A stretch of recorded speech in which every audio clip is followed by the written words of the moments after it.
Welcome to Sleepy Love Tales, soothing romantic stories to help you relax and fall asleep. Let us know where you're listening from in the comments. If soft, heartfelt tales help you unwind, be sure to subscribe so you never miss a moment of calm. Now, let's begin tonight's story. Vaulting Hearts in Paris. The light in the Olympic Village Athlete Lounge was the colour of old honey, a thick golden hour glow that seemed to suspend the dust motes in time. It was a strange, temporary peace in a city thrumming with the frantic energy of 1,000 dreams. Avery Monroe felt none of it. For her, there was only the cold blue light of her tablet, where a video of her last practice vault played on a silent, unforgiving loop. Her shoulders, sculpted by a decade of discipline, were knotted with a tension that had nothing to do with her muscles. She watched the ghost of herself on the screen, the explosive sprint, the perfect plant of the pole, the violent, beautiful bend, and the upward swing. But her eyes were fixed on the apex of the arc, that millisecond of weightless hesitation before gravity remembered its claim. It was there, in that sliver of time between flight and fall, that she lived. It was there she was most alive and most alone. The Americans. All power, no grace. The voice, sharp and accented, cut through her concentration. It belonged to a rival coach from a European team, holding court with a small group nearby. He didn't look at her, but the words were aimed like arrows. They throw themselves at the sky and pray. Avery's jaw tightened. She'd heard it all before. The whispers that she was a machine, a product of a brutal training regimen, lacking the artistry of her competitors. She didn't have the energy to be angry. She just sank deeper into her chair, pulling the invisible cloak of her focus tighter around her. Or maybe, a new voice slid into the space, smooth and calm with a hint of a British accent. Some people mistake focus for fear. I prefer to call it preparation. Avery looked up. A man stood there holding 2 mugs of coffee, the steam coiling into the gilded light. He was tall, with the lean, powerful build of an equestrian. His dark hair tousled as if he'd just run his hands through it. But it was his eyes that held her, a startling clear green, crinkled at the corners with an easy warmth that felt entirely out of place in this high-strung environment. He offered her a small lopsided smile and nodded toward the coach. "Donkeys, you'll find, often have the loudest bray." He set one of the mugs down on her table without asking. The simple gesture felt both impossibly bold and profoundly kind. "Callum Hawthorne," he said, extending a hand. His grip was firm, his palm calloused. "Avery Monroe," she replied, her voice huskier than she intended.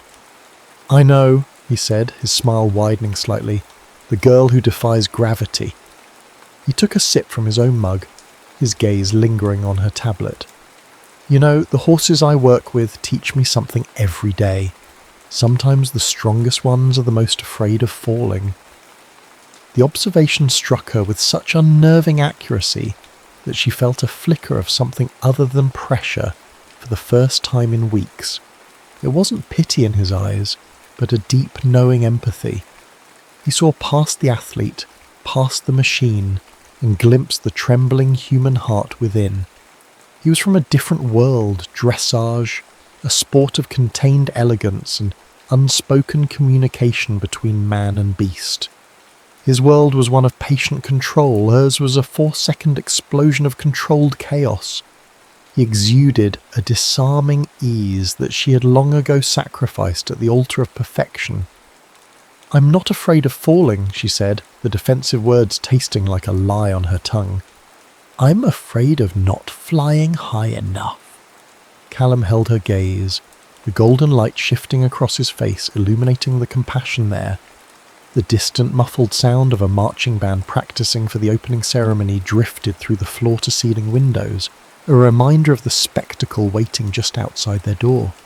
The weight of it all, the unspoken pressure of nations and lifetimes of effort, settled back onto Avery's shoulders. "The whole world will be watching tomorrow night," she murmured, more to herself than to him. "Then we should find a better view," he said, his tone suddenly conspiratorial.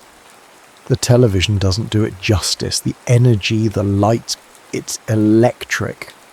He leaned in slightly, his voice dropping to a low, inviting murmur. "I know a place. A rooftop just beyond the perimeter. No cameras, no coaches, no braying donkeys. Just the Paris skyline and the best view of the rehearsal fireworks you'll ever see." It was a reckless invitation. They were supposed to be sequestered, focused, resting. Fraternizing with another athlete, especially one from a different sport and country, was an unnecessary distraction. Every part of her training, every instinct honed for competition, screamed at her to say no, to retreat back to the safety of her solitude and the cold, hard data on her screen. But the way he looked at her, as if she were a person, not a performance metric, was a current pulling her toward an unknown shore.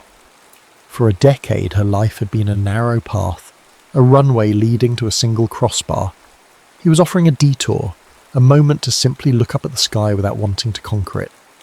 She looked from his open, waiting face to the looping video of herself, forever suspended between flight and failure. Maybe, just for one night, she could choose a different kind of height.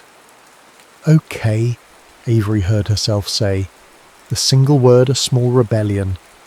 "Show me." The Chateau de Versailles was a ghost at twilight. The throngs of tourists had vanished, leaving behind gardens that breathed a quiet, ancient story into the cool evening air. The only sounds were the crunch of gravel under their feet and the distant meditative bubbling of a fountain. Away from the relentless modernity of the Olympic village, time itself seemed to soften. "I can't believe you got us in," Avery whispered, gazing at the palace, its windows like dark, sleeping eyes under a lavender sky. "My grandfather knows the head groundskeeper," Callum said with a shrug, though the twinkle in his eye suggested a more charming form of persuasion had been involved. A shared love for heirloom roses and vintage Bordeaux can open many doors in France. He led her not toward the grand geometric lawns, but to a quieter, more secluded area, the royal stables. The air grew rich with the scent of hay, leather, and the warm, earthy smell of horses. In a paddock, a magnificent mare with a coat the colour of polished mahogany blinked at them with large, liquid eyes. "This is Isabeau," Callum said, stroking the horse's velvety nose. "She's retired, a queen in her own right." He took Avery's hand, and her breath hitched at the casual, confident touch. He placed it gently on the mare's powerful neck. The animal's warmth radiated through her palm, a steady, living heat. "Feel that? That's pure strength. But it's a quiet strength. You have to earn her trust." For the next hour, under Callum's patient guidance, Avery did just that. He taught her how to approach, how to speak in a low, soothing tone, how to read the subtle flick of an ear. She, who commanded metal and fiberglass to bend to her will, found herself humbled by the simple, profound connection with another living being. It required a different kind of strength, not explosive power, but receptive stillness. Later, as darkness began to settle in earnest, she found an empty stretch of lawn, a makeshift runway. "My turn," she said, a playful challenge in her voice. She picked up a long, sturdy branch that had fallen from a plane tree. "The pole is an extension of you," she began, her tone shifting as she stepped into her own world. "It's not a tool you use, it's a partner. You give it your energy, your speed, your trust, and it gives you flight." She walked him through the fundamentals, the grip, the plant, the initial swing. He was endearingly clumsy. His long limbs, so graceful on horseback, now tangled and awkward. He laughed at himself, a full, genuine sound that echoed in the quiet garden. In that shared laughter, their carefully constructed walls crumbled. They sat on a stone bench overlooking a still pond, the surface a perfect mirror of the deepening sky. The vulnerabilities began to surface, spoken in hushed tones as if they were secrets being confided to the night itself. "When you're up there," he asked, his voice soft, "flying through the air, what does it feel like?" Avery thought for a moment, seeking words for a feeling that had always been beyond them. "It feels silent," she confessed. "For a second, the whole world disappears. The crowd, the bar, the fear, it all just vanishes. There's no past, no future, just up. But then gravity wins. It always wins." She looked at her hands, the calluses a map of her life's work. "And the landing can be brutal." He nodded, understanding more than she'd said. "I know what you mean." He stared out at the dark water. Everyone sees the medals, the polished boots, the perfect lines. They don't see the years of wondering if you're a fraud. My father, my grandfather, they were legends in this sport. I've spent my whole life trying to fill their shadow. He let out a slow breath. "Sometimes I wonder if I'm more afraid of losing or of finally winning and discovering it wasn't enough. That I wasn't enough without the horse, without the competition." His fear was a mirror of her own. What was she without the vault? Who was Avery Monroe if she wasn't flying? They were two seas of the same golden coin, each terrified of the silence that would come after the cheering stopped. He turned to face her. The space between them suddenly charged, intimate. The cool evening air felt electric against her heated skin. His green eyes searched hers, finding the same raw honesty she saw in his. He leaned in, slowly, telegraphing the motion, giving her a universe of time to turn away. She didn't. She couldn't. Her gaze dropped to his lips. A sudden, sharp crack ripped through the night, followed by a brilliant spray of emerald and gold in the sky. A distant firework, then another, and another. A celebration somewhere in the city beyond the garden walls. The moment was broken. Callum pulled back, a faint blush on his cheeks, the almost kiss hanging between them, more potent than if it had landed. The air was thick with unspoken things, with the ghost of a touch and the promise of a feeling neither of them was prepared for. They had escaped the Olympics, but they couldn't escape the intensity. The feeling that this too was a fleeting spectacle against the night sky, beautiful, brilliant, and destined to fade. The digital world moved faster than a sprinter, and with far more cruelty. The next morning it happened, a grainy long-lens photo plastered across sports blogs and gossip sites. Olympic romance! American vaulter Avery Monroe and British equestrian star Callum Hawthorne share a secret rendezvous at Versailles. The image was innocuous, just the two of them laughing on the stone bench, but the speculation was venomous. Avery's coach was furious. "A distraction. You're days away from the most important night of your life, and you're playing tourist with the competition?" Sponsors sent concerned emails. The narrative they had carefully crafted, Avery, the focused, solitary warrior, was being compromised. The pressure, already immense, became suffocating. Callum faced a similar storm. His father called from England, his voice tight with disappointment. "Your focus should be on the team, son, not on some dalliance that the tabloids can twist." The magic of Versailles evaporated under the harsh glare of public scrutiny. When they finally managed to meet, finding a secluded spot along the banks of the Seine, the air between them was tense and brittle. The easy trust they had built felt like a distant memory. "This is a nightmare," Avery said, her arms crossed tightly over her chest. "They're calling it a romantic fling. They're making it cheap." "Does it matter what they call it?" Callum countered, though his own frustration was evident in the hard line of his jaw. "We know what it was." "Do we?" Avery's voice was sharp, laced with the panic that had been building all day. "What was it, Callum? Nice break from training, A little adventure. Maybe they're right. Maybe this is just Olympic fever. 2 weeks of make-believe before we go back to our real lives. The words hurt him. She could see it in the way his shoulders slumped. Make-believe? He asked, his voice low and dangerous. Is that what last night felt like to you? Because it felt more real to me than anything that's happened in this ridiculous gilded bubble.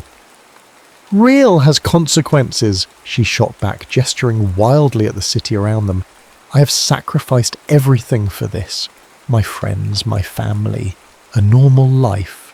I have bled for this, cried for it. I can't let it all be jeopardized by a photo. The sky, which had been a bruised purple, opened up without warning. A sudden, violent summer downpour sent Parisians scattering for cover.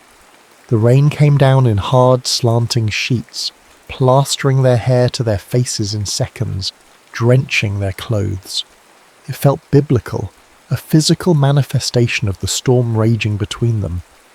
Callum grabbed her hand and pulled her toward the shelter of an ancient stone bridge. They huddled underneath, the roar of the rain on the archway drowning out the city, creating a private, echoing chamber. Water dripped from the stone and the river churned beside them. They stood in silence for a long moment, the steam of their breath mingling in the cool, damp air. The anger had washed away with the rain, leaving behind only the raw, painful truth. I'm scared, Avery finally whispered, the confession torn from her. Her voice broke. I've spent my entire life learning how to be strong. I don't know how to be this, vulnerable, worried about what someone else thinks, what someone else feels. She looked up at him, her eyes shimmering with unshed tears. I've spent my whole life vaulting over barriers, physical ones. I know how to do that. Don't ask me to build new ones, Callum, not between us. I don't think I'm strong enough to get over them. His expression softened, the fight draining from his face, replaced by an overwhelming wave of tenderness. He reached out and gently brushed a wet strand of hair from her cheek. The thunder rolled, a deep percussive beat that seemed to mirror the pounding in her chest. Avery, he said, his voice a low vibration in the echoing space. Look at me. She did. And in his eyes she saw no judgment, only her own reflection, stripped bare of all her defences. I'm not a barrier, he murmured, stepping closer, his hand cradling her jaw. I'm not a distraction. I'm just here, and I'm just as scared as you are. And then he closed the small distance between them. His kiss wasn't like the one they'd almost shared in the garden, gentle and tentative. This was a kiss of absolute certainty, a desperate collision of two souls who had found each other in the heart of a storm. It was raw and honest, tasting of rainwater and salt and a longing so profound it ached. It was a surrender and a claiming, a silent promise made under the drumming heart of the rain. In the shadow of the bridge, with the world washed away, they were no longer athletes with the weight of nations on their shoulders. They were just a man and a woman finding shelter in each other. The air inside the Stade de France was a living thing, a roaring 70,000-headed beast. Spotlights cut through the humid night air, turning the green field into a stage for legends and heartbreaks. It was the night of the women's pole vault finals. It was the night of Avery's entire life. The pressure was a physical weight, heavier than any pole she had ever carried. But a different, sharper anxiety coiled in her stomach. Callum wasn't there. He'd promised to be in the athletes' warm-up area, a quiet point of solidarity before she walked into the lion's den. His absence was a gaping hole in the fabric of the evening. The paparazzi storm had worsened. His team had likely forbidden it. He'd chosen duty. He'd chosen his path, and it had diverged from hers. The thought was a shard of ice in her chest. The kiss under the bridge felt like a dream from another lifetime. She went through the motions, her body on autopilot while her mind was a maelstrom of doubt and hurt.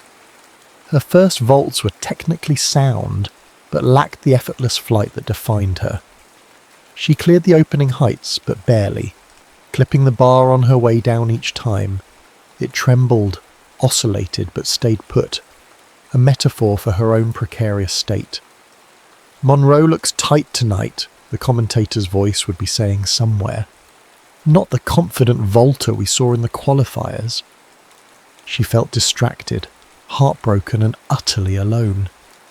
With each attempt, the weight of his absence grew heavier. She was proving her coach, the tabloids, her own worst fears right. She had let herself be distracted. She had let her heart wander from the only thing that was supposed to matter. What she didn't know was that at that very moment, Callum was in the fiercest battle of his own Olympic journey, far from any arena. It was a confrontation with his father, who had flown in from London that afternoon. "You will not be seen with that girl tonight," his father had commanded in the sterile quiet of his hotel room. "You are a Hawthorne. The team won its medal. Your job now is to be an ambassador, to represent our name with dignity, not to be a feature in some sordid gossip column." For the first time, Callum saw the truth. His father's pride wasn't in him, but in a legacy, a name. He was just its current caretaker. And in that moment, he realised that the fear of not being enough had been his father's voice in his head all along. Avery hadn't been a distraction from his duty. She had been a signpost pointing toward his own life. "My duty," Callum said, his voice unnervingly calm, "is to a person who showed me that my worth isn't tied to a medal or a family name. Some distances can't be measured in medals, Father. I'm done letting you be the judge of mine." He had walked out, leaving his father speechless, and raced to the stadium, fighting his way through the crowds. Back on the field, Avery was facing her final attempt at a height that would put her in contention for gold. She had 2 misses, one more and her Olympics were over.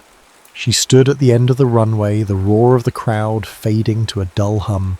She felt hollowed out.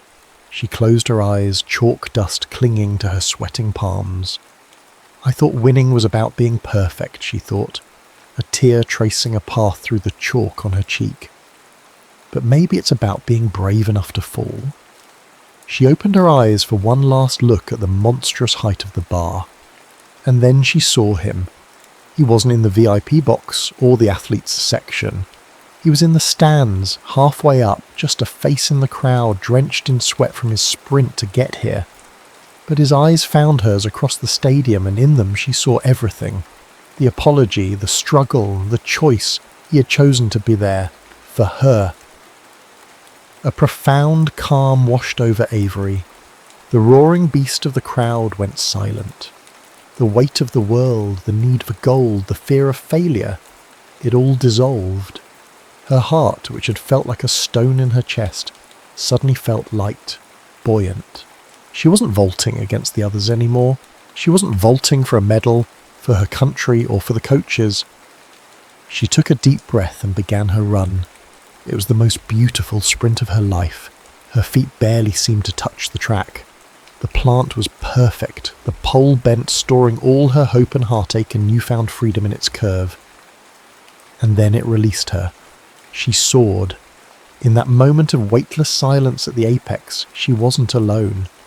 It was not an escape from the world, but a connection to it, to him.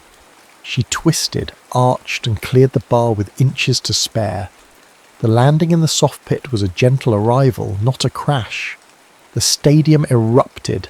Camera flashes went off like 1,000 new stars being born. She looked at the bar, still resting peacefully, then looked back at Callum. He was just a man in a crowd, but for her, he was the only person in the world. She didn't win gold that night. A rival surpassed her on the final attempt. But as the silver medal was placed around her neck, its cool weight felt different than she'd ever imagined. It wasn't a symbol of coming in second. It was a testament to having been brave enough to risk everything, and in doing so finding something she never knew she was searching for. The closing ceremony was a kaleidoscope of joy and relief. Fireworks cracked open against the Parisian night, showering the city in ephemeral blossoms of light. Below, the Eiffel Tower glowed. a proud golden sentinel watching over the end of an era. Amid the celebrating crowds, the athletes with medals around their necks and relief on their faces, Avery and Callum found each other at a quiet overlook. The city spread before them like a blanket of jewels. Avery's silver medal felt solid and real against her chest, a stark contrast to the weightless feeling she'd had during the vault. Callum wasn't wearing his team medal. Tonight was not about their accolades. "I'm sorry I was late," he said, his voice soft, cutting through the celebratory noise. "You were right on time," she replied, her smile genuine. She knew, without him having to say a word, what it had cost him to be there. It was a gesture more valuable than any precious metal. They stood in a comfortable silence for a while, watching the fireworks paint the sky. The Olympic flame, which had burned so brightly, would soon be extinguished. The thought sent a small, anxious flutter through Avery's heart. The bubble was about to burst. "What if we're terrible at this?" she asked, voicing the fear that lingered beneath the surface of her joy. "When the world stops watching, when there are no grandstands or stolen moments in gardens, when it's just Tuesday in 2 different countries." Callum turned to her, his green eyes serious in the golden glow of the tower. "Then we'll be terrible at it together at first, and then we'll learn. No crowds, no cameras, just us. We learn to ride a horse, we learn to fly over a bar, we can learn to cross an ocean." He reached into his pocket and pulled out a small old-fashioned brass compass. It was worn, the edges smooth from time. "This was my grandfather's," he said. "He told me it would always point me true north. For a long time I thought that meant my career, my legacy." He pressed it into her palm, his fingers closing hers around it. "I was wrong. True north isn't a place. It's a feeling. It's you." Avery's breath caught. The weight of the compass in her hand was the weight of a promise of a future. She fumbled with the simple elastic tie that had held her hair back during the final. It was a worn, simple thing, her lucky charm for a decade. She had vaulted with it thousands of times. It had been with her at her lowest and now her highest. She took his hand and wrapped the simple band around his wrist. "It's not a family heirloom," she said, her voice thick with emotion. "It's just a piece of elastic, but it's been with me every time I was brave enough to fly." He looked down at the band on his wrist, then back at her. The gesture was a perfect echo of his own, an exchange of personal totems, of private histories, a commitment to try, to build a bridge across the distance that would soon separate them. As the grand finale of fireworks exploded overhead, bathing them in cascading light, Callum drew her into an embrace. It wasn't the desperate rain-soaked kiss under the bridge, nor the chaste, interrupted moment in the garden. This was something new. It was a kiss filled with a quiet, certain hope. It tasted of champagne bubbles and bitter-sweet endings, of a story that was just beginning. They say Olympic dreams last only 16 days, but some connections transcend the closing ceremony. As Paris and its magical fleeting lights prepared to fade behind them, Avery and Callum carried something more precious than gold, more lasting than a record. They carried the knowledge that the greatest victories aren't measured in seconds or meters, but in the rare and breathtaking courage to love long after the world has stopped watching.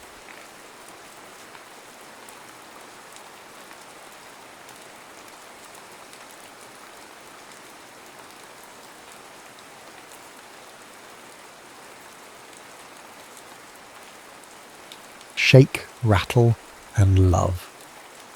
The heat in Memphis in July of 1956 was a physical presence, a thick, damp blanket that smelled of honeysuckle and hot asphalt. It seeped through the thick stone walls of the Magnolia Baptist Church, settling in the basement where 19-year-old Magnolia June Whitfield was committing a sin. Or, if not a sin, then something dangerously close to it. Sunlight, fractured by the stained glass windows of the sanctuary upstairs, fell in jewelled patterns across the scattered hymnal sheets and the scarred wood of the old upright piano. Her Sunday dress, a pale yellow cotton that her father had called the very picture of piety, rustled as she hunched over the keys.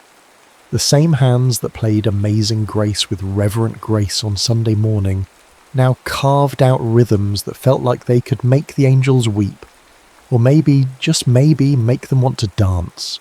This was her secret. By day, she was the preacher's daughter, a model of quiet conformity. But in these stolen hours, with a pencil tucked behind her ear and her heart pounding a syncopated beat against her ribs, she was M.J. White. M.J. White, the mysterious lyricist whose words were currently crackling from radios all across the South, sung by a boy with a voice like lightning and a sneer that broke girls' hearts. 3 songs had made their way from this dusty basement to the airwaves, carried on scraps of paper she mailed to Sun Records with a trembling hand and a prayer for anonymity. Her fingers found a new chord, a bluesy, mournful sound that slid into something faster, something with a pulse. "Midnight train on a one-way track," she hummed, her voice a hushed whisper, so different from the clear soprano she used in the choir. The melody came first, always. It would rise into her, a wild, untamable thing, and she'd wrestle it onto the page, pinning it down with words that spoke of things she wasn't supposed to know. Lonely highways, stolen kisses, the desperate ache of wanting something you couldn't have. Her internal monologue was a constant frantic prayer. Every note I write feels like a prayer backwards, reaching for something wholly in the wrong direction. But she couldn't stop. This music was the only place she felt truly herself, the only place the suffocating weight of being Reverend Samuel Whitfield's perfect daughter was lifted. It was a language her soul spoke fluently, even if her mouth was forbidden to utter it. She scribbled furiously on a fresh sheet of manuscript paper, the graphite pencil scratching a rhythm of its own. Heartbreak engine, running hot and fast. Got a ticket to nowhere, hoping it'll last. The lyrics felt dangerous, illicit. They were the stories of the people her father preached about saving, the lost souls wandering in the wilderness. But to Magnolia, they didn't feel lost. They felt alive. A floorboard creaked overhead. She froze, her hand hovering over the page. "Magnolia, child?" Her father's voice. It was a voice made for pulpits and benedictions, deep and resonant. A sound that could both comfort a grieving widow and condemn a sinner in the same breath. It drifted down the wooden staircase in a familiar chill, part fear and part guilt, traced its way down her spine. "You're needed in the sanctuary," he called. Her heart hammered. With movements made swift by long practice, she gathered the loose sheets of her devil's music. She lifted a heavy stack of hymnals, the old rugged cross, What a Friend We Have in Jesus, and slid her rockabilly confessions beneath them, bearing the raw, rebellious heartbeat of M.J. White under the steadfast piety of Magnolia June Whitfield. She smoothed her dress, took a deep, calming breath that did nothing to calm her, and forced a placid smile onto her face. As she climbed the stairs, the distant muffled sounds of Beale Street drifted through an open window. A saxophone's lonely wail, a burst of laughter, the low thrum of a world she was only allowed to glimpse. It was the world her music lived in, a world of neon signs and dance halls, a world that existed in stark, vibrant contrast to the hallowed silence of the sanctuary she was about to enter. She could still feel the phantom rhythm in her fingertips, a ghost of the song she'd been writing. It was a secret pulse, a second heartbeat, thrumming just beneath the surface of the quiet, obedient girl she pretended to be. And she knew, with a certainty that was both terrifying and thrilling, that one day the secret would have to come out. The sound was getting too loud to hide. The light at Sun Records was the colour of whiskey. It poured through the grimy windows in the late afternoon, illuminating dust motes dancing in the air and curling through the grey plumes of cigarette smoke. This place was its own kind of church, a cathedral of sound where Sam Phillips was the high priest and the new gospel was a raucous, hip-shaking beat called rock and roll, and Jackson Jax Tanner was its newest disciple. At 22, Jax moved with a restless energy, as if he were constantly hearing a rhythm no one else could. He had calloused hands from wrestling with his guitar, and eyes the colour of a summer storm just before it breaks. He was leaning against a recording console, listening to the playback of his latest track. The song was a scorcher, destined for the top of the charts, but it was the lyrics that haunted him. They were penned by the enigmatic MJ White, and they fit his voice, his soul, like they'd been tailored for him. Got a heart full of gravel and a soul full of gin. Don't know where I'm going, but I know where I've been. Who was this MJ White? The letters always arrived in plain envelopes, postmarked Memphis, the lyrics written on crisp manuscript paper, but the last one had been different. Tucked into the envelope, almost as an afterthought, was a small folded programme. On the front, an embossed cross and the words, Magnolia Baptist Church, Sunday Service. On the back, in the corner, a faint pencil smudge of a musical notation. A mistake. A clue. "Sam," Jack said, his voice a low drawl that cut through the music. "I'm going to find this ghost." An hour later, Jax's motorcycle rumbled to a stop across the street from the church. Evening service was letting out. Families in their Sunday best spilled onto the manicured lawn, their voices a polite murmur against the backdrop of singing cicadas. It was a world away from the raw energy of Sun Records. Then he saw her.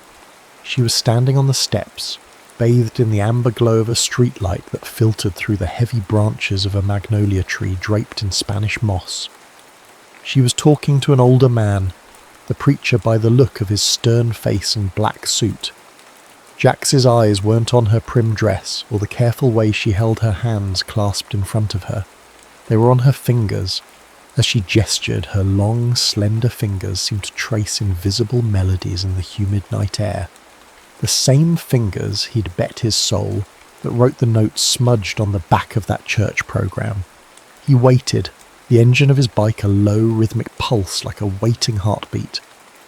When the preacher went inside and she began to walk towards the quiet side street where a modest Ford was parked, he pushed off the kickstand and glided across the asphalt, cutting her off.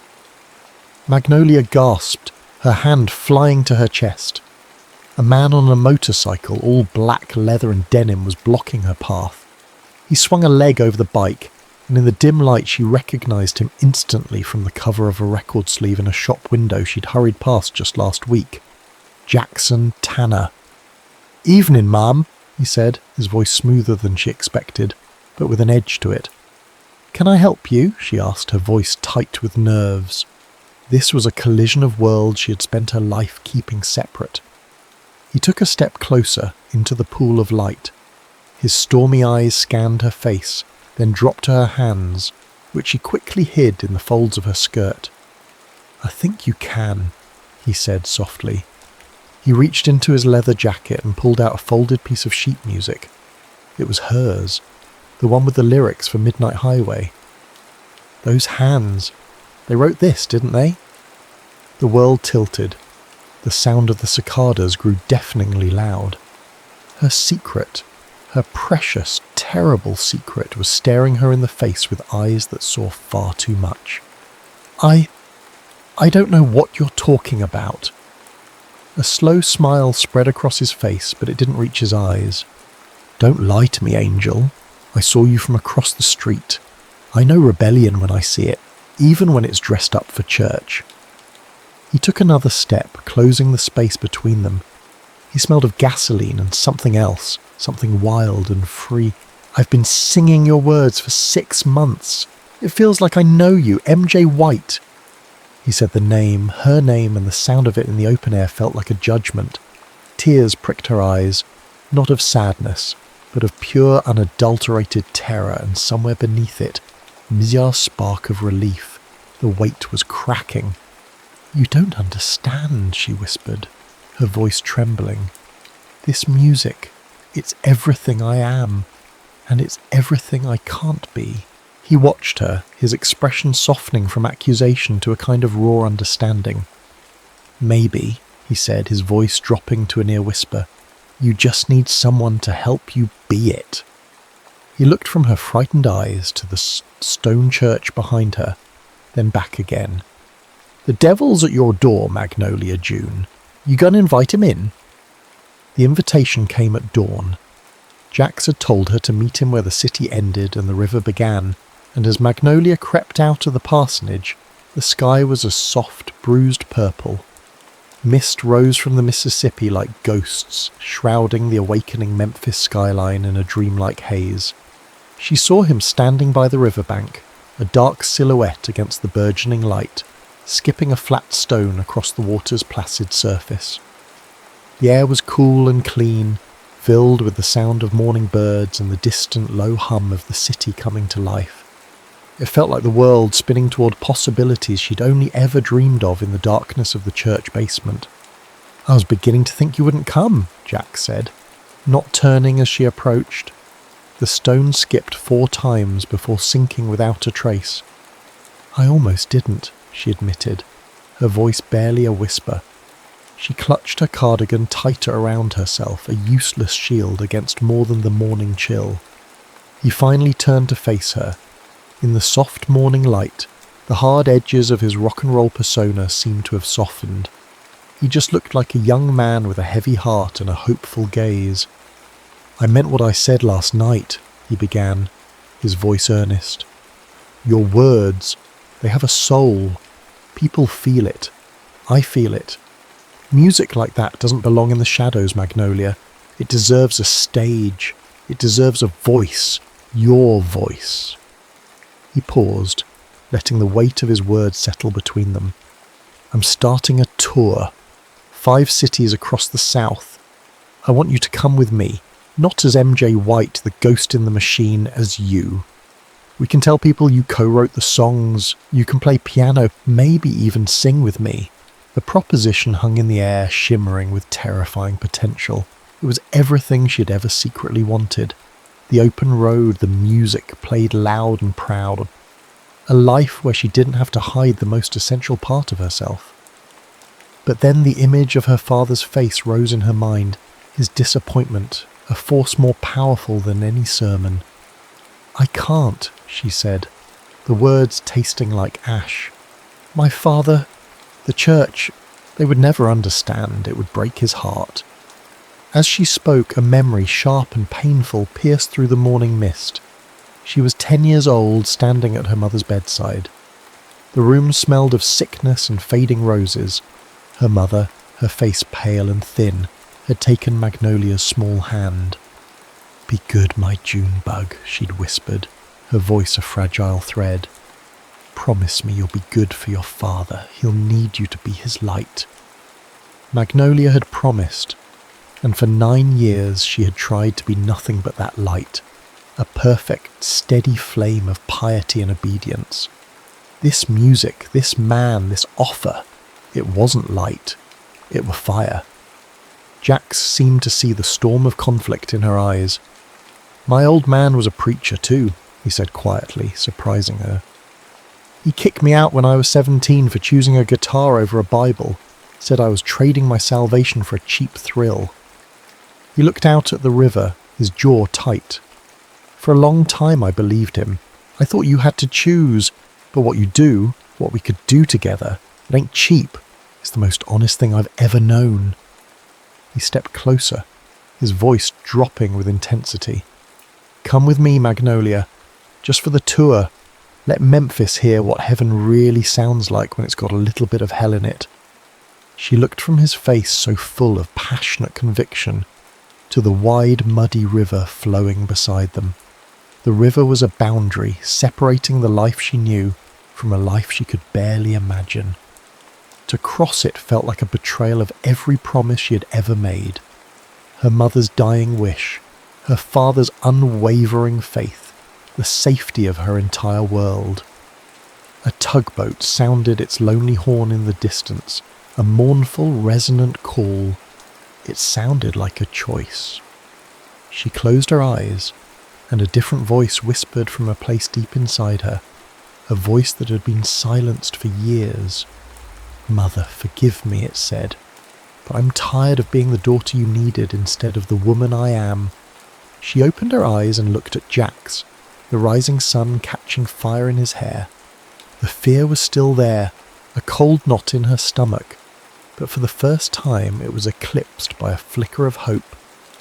"Okay," she heard herself say, the single word a stone skipping across the water, headed for the other side. "I'll go." 3 weeks felt like a lifetime. The girl who had crept out of the Memphis parsonage was gone, and in her place was Maggie June. The name was Jax's idea, a little bit of her past, a little bit of her future. And tonight, Maggie Jewel June was electric. The stage at the Cotton Club in Nashville was hot and bright, the lights blinding. Below, a sea of faces, teenagers mostly, screamed and danced, their bodies moving to a rhythm she had created in the sacred quiet of a church basement. She sat at a gleaming black piano, her fingers flying across the keys, no longer hiding. Beside her, Jax ripped a solo from his guitar, sweat beading on his brow, a grin of pure, unadulterated joy on his face. They launched into Midnight Highway, their biggest hit. When the chorus came, Jax stepped back from his microphone and nodded to her. It was her cue. For the first time on the tour, she was going to sing with him. She took a breath and her voice, clear and strong, blended with his. "Heartbreak engine running hot and fast. Got a ticket to nowhere, hoping it'll last." A roar went up from the crowd, a wave of energy so powerful it felt like it could lift the roof off the building. She caught Jax's eye, and in that moment, under the heat of the lights, with their voices tangled together in a song of her own making, she had never felt more alive, more completely herself. This wasn't sin. This was glorious. Backstage was a chaotic whirlwind of roadies, smoke and adrenaline. As the applause finally faded, Jax grabbed her hand, his eyes shining with a fierce pride. "Don't you see?" he said, his voice hoarse over the din. "This is who you're meant to be, wild and free and real." He pulled her into a small, cluttered dressing room away from the noise. The energy from the stage still crackled between them, an invisible current that had been building for weeks. It was in the shared glances, the hands that brushed in passing, the harmony of their voices. Now, in the sudden intimacy of the small room, it was overwhelming. He gently touched her cheek, his thumb tracing the line of her jaw. "Magnolia," he whispered, using her real name like a prayer. And then he leaned in and kissed her. It wasn't a tentative, stolen kiss. It was a kiss of homecoming, of recognition. It tasted of sweat and success and the promise of 1,000 more songs. All the longing she had ever poured onto paper, all the secret desire she'd hidden beneath hymnals, erupted in a firestorm of feeling.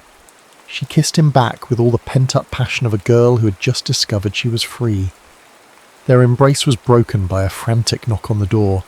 A harried-looking stage manager stuck his head in. "Maggie Jax, there's a telegram for you, miss." He handed her the small yellow envelope. Her heart, which had been soaring moments before, plummeted. Telegrams only ever meant one thing. Her hands trembled as she tore it open. The stark black letters seemed to leap off the page. "Reverend Whitfield suffered acute heart attack. Critical. Come home. Church prays for your soul. Deacon Morrison." The roar of the crowd, still echoing in her ears, was replaced by a terrible, deafening silence. The world spun out of focus. "Church prays for your soul." The words were a condemnation, a verdict. They weren't just praying for her father's health, they were blaming her for its failure. Her fall from grace had, in their eyes, literally broken her father's heart. The taste of triumph turned to ash in her mouth.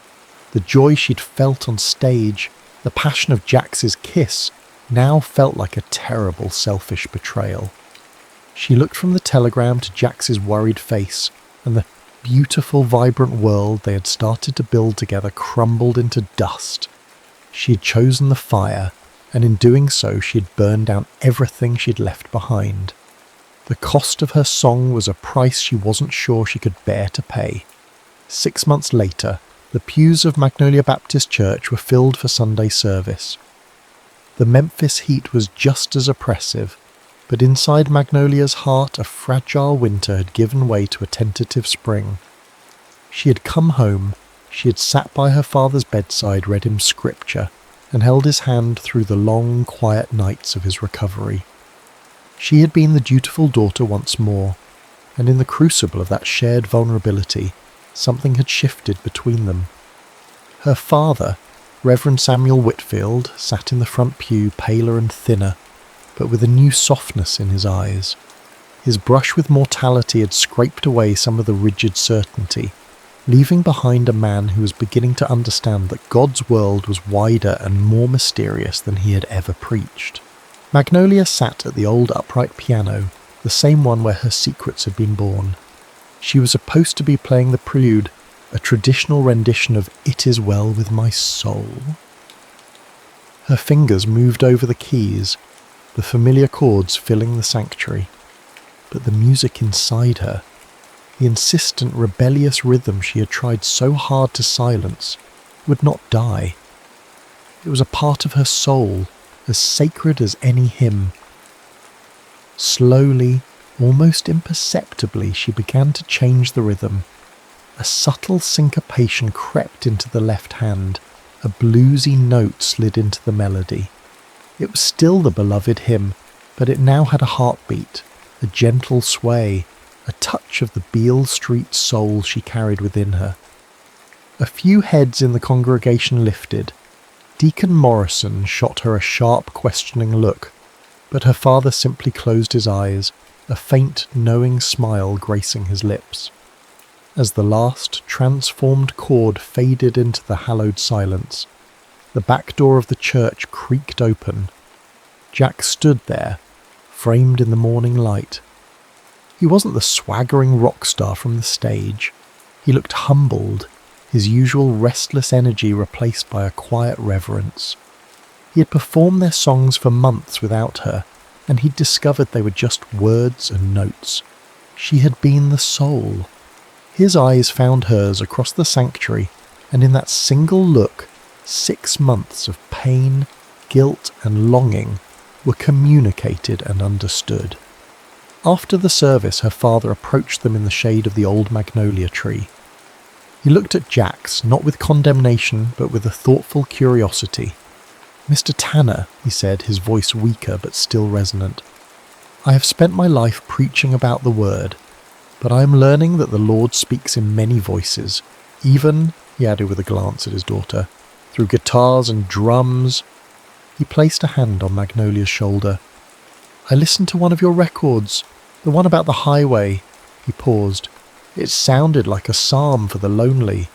Go, child, sing your psalms. Just promise me you'll remember the way home." It wasn't just permission, it was a blessing. Tears streamed down Magnolia's face as she hugged her father, a lifetime of fear and guilt washing away in a tide of grace. Later, standing with Jax by the riverbank where he'd first made his offer, they planned a new future, a new tour, one that didn't run from her roots but embraced them. They would write songs that bridged the gap between Saturday night and Sunday morning, between the sinner and the saint. Their wedding was held a year later in the same church where it all began. The stained glass windows cast their jewelled light on a strange and beautiful scene. Magnolia wore a simple white dress, her hair unbound. Jack stood beside her, his hand steady in hers. In the corner, his rockabilly band stood ready, not with amplifiers, but with acoustic guitars and a stand-up bass. When the ceremony was over, they didn't play the traditional wedding march. Instead, the first notes of Amazing Grace filled the sanctuary, played with a slow, soulful rockabilly swing. And as Magnolia and Jax walked down the aisle, the congregation, once so rigid in their piety, rose to their feet. They began to clap, then to sway, and soon the people of Magnolia Baptist Church were dancing, their joy a new and unconventional prayer. Love, they were all discovering, had a way of making all things sacred. It was the bridge between what was and what could be, the song that turned rebels into believers, and believers into something beautifully, wonderfully human.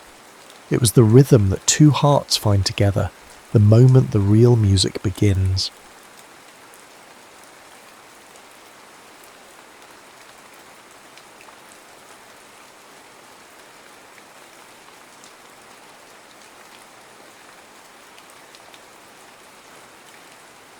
Catherine Mitchell ran her fingertips along the spines of weathered books, pausing occasionally to pull one from its resting place. The musty scent that filled Grayson's antiquarian books had become as familiar to her as her own apartment. At 28, her life had settled into comfortable predictability, weekdays at the New York Public Library where she worked as a reference librarian, and weekends hunting through second-hand bookshops for overlooked treasures. "Found anything worthwhile today, Katie?" Mr. Grayson called from behind the counter, where he was carefully reattaching the cover of a first edition Hemingway. "Nothing yet, but I can feel something waiting for me," she replied, pushing her wire-rimmed glasses back up her nose. Her mother always said she had a sixth sense for books, an ability to know when something special was nearby. Today, that sense led her to the back corner of the shop to a section she'd browsed dozens of times before. But somehow, a slim volume with a faded blue spine caught her eye, as if it had materialized from nowhere.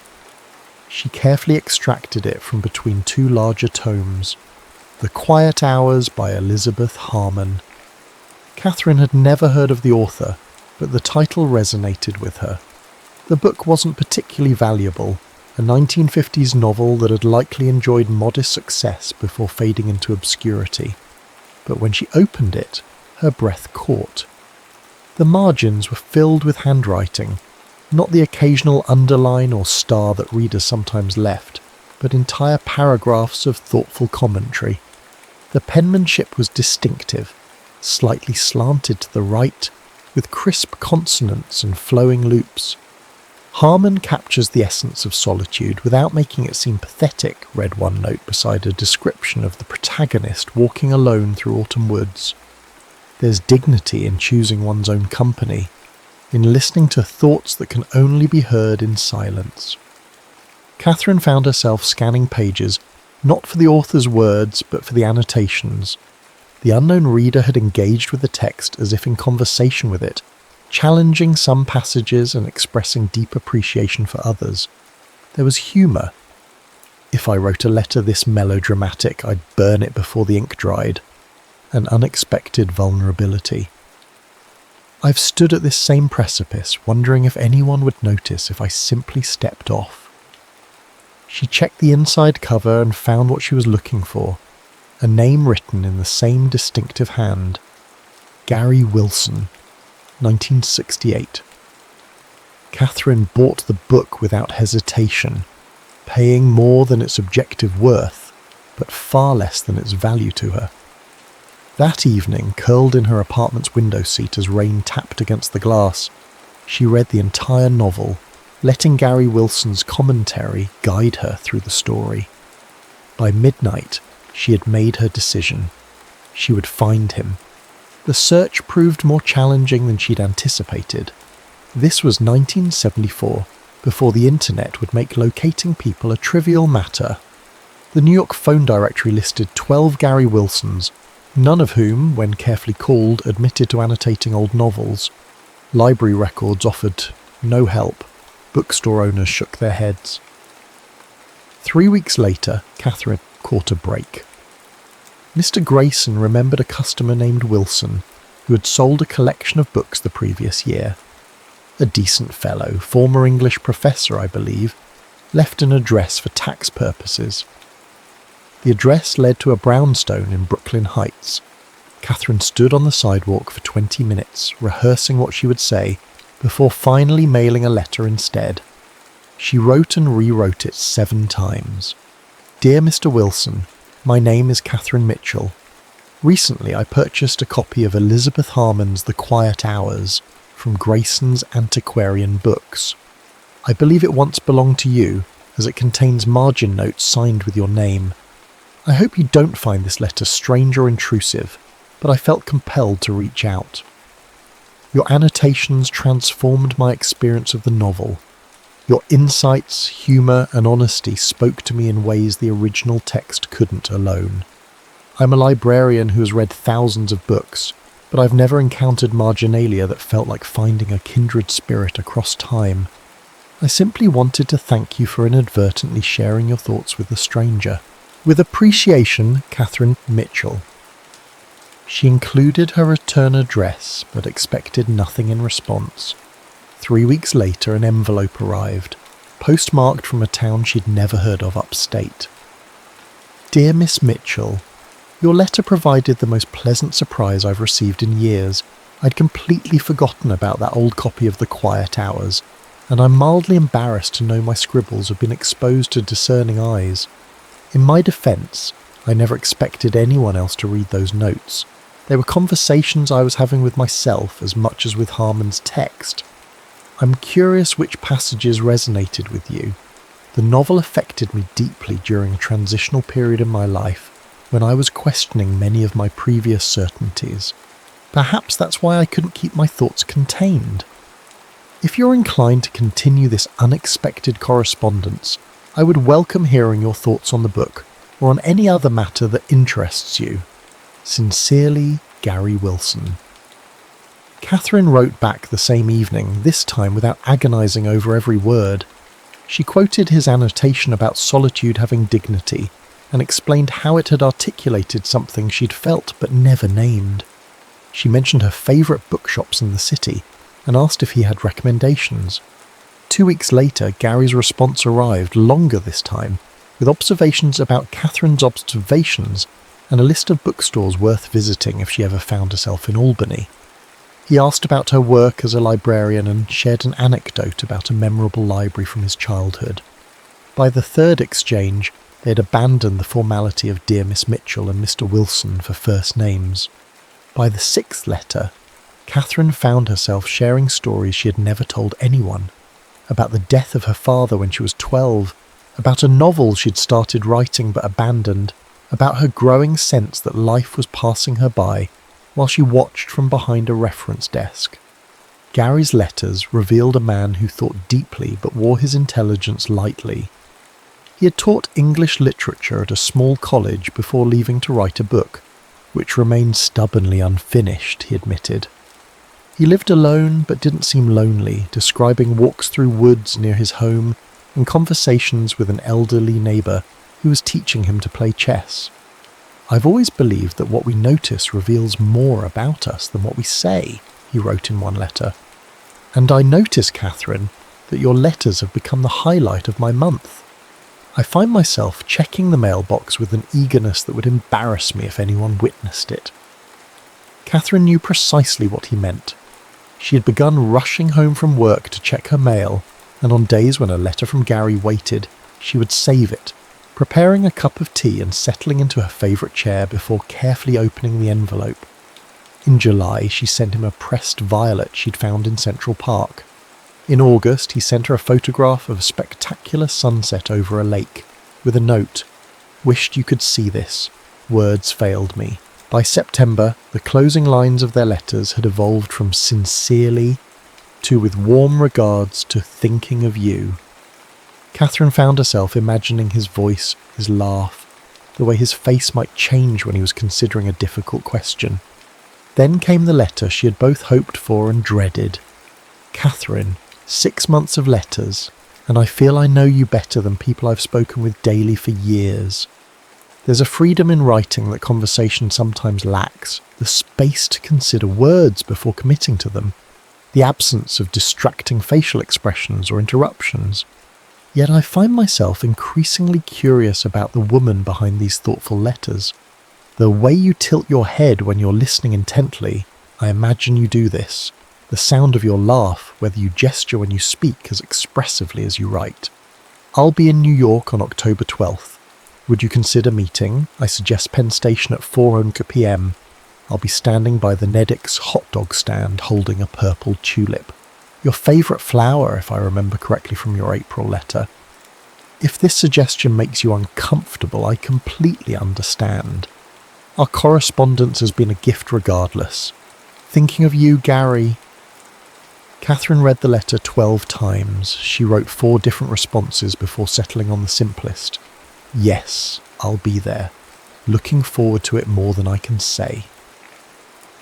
October 12th arrived with Catherine in a state of nervous excitement she hadn't experienced since childhood, Christmases. She changed outfits 5 times before settling on a rust-coloured dress that complemented her auburn hair and a camel coat against the autumn chill. She arrived at Penn Station 20 minutes early, then decided to walk around the block to calm her racing heart, which made her 5 minutes late. The station buzzed with Saturday afternoon travellers. Catherine scanned the crowd looking for the promised purple tulip. Her imagination had constructed a Gary Wilson who matched his letters. Thoughtful eyes, an easy smile, perhaps greying at the temples though she imagined him around her age. Then she saw it, a single purple tulip held aloft above the crowd. Catherine navigated through groups of travellers, her pulse hammering in her ears. As she drew closer, her step faltered. The man holding the tulip was at least in his 60s, with silver hair and the slightly stooped posture of someone who had spent decades hunched over books. He wore a tweed jacket with leather elbow patches and a neatly trimmed beard. His eyes, keen and blue, scanned the crowd. Catherine felt a confusing mixture of emotions, disappointment, yes, but also curiosity and a stubborn affection for the mind she'd come to know through his words. Age was just a number, she told herself, though the number was larger than she had anticipated. She approached him with a smile she hoped didn't reveal her surprise. "Gary, I'm Catherine." The man's face brightened. "Catherine, wonderful to meet you at last." He extended his hand, which she shook. His grip was warm and firm. "I was beginning to think you might have changed your mind." "Just circling the block to settle my nerves," she admitted. "Understandable. It's not every day one meets a pen pal who started as a book margin." He gestured toward a nearby bench. "Shall we sit for a moment before we head out? I thought we might walk through Bryant Park if that appeals to you." They sat, and Gary asked about her work, referring to specific details from her letters with impressive recall. Catherine found herself relaxing despite her initial shock. This was the same thoughtful person she'd come to know, just packaged differently than she had imagined. After about 15 minutes of conversation, Gary checked his watch and smiled. "I believe we should be moving along now." "Of course," Catherine said, gathering her purse. Gary stood and looked over Catherine's shoulder, raising his hand in a beckoning gesture.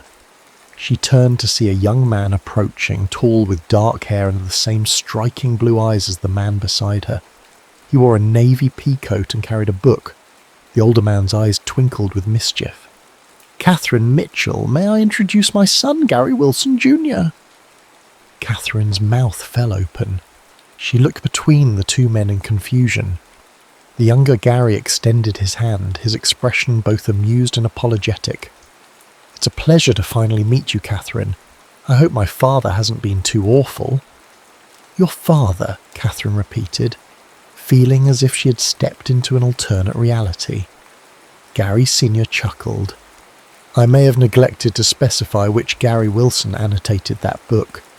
Junior inherited not only my name, but my tendency to argue with authors in the margins." "This was your idea, wasn't it?" Catherine asked Gary's father with fond exasperation.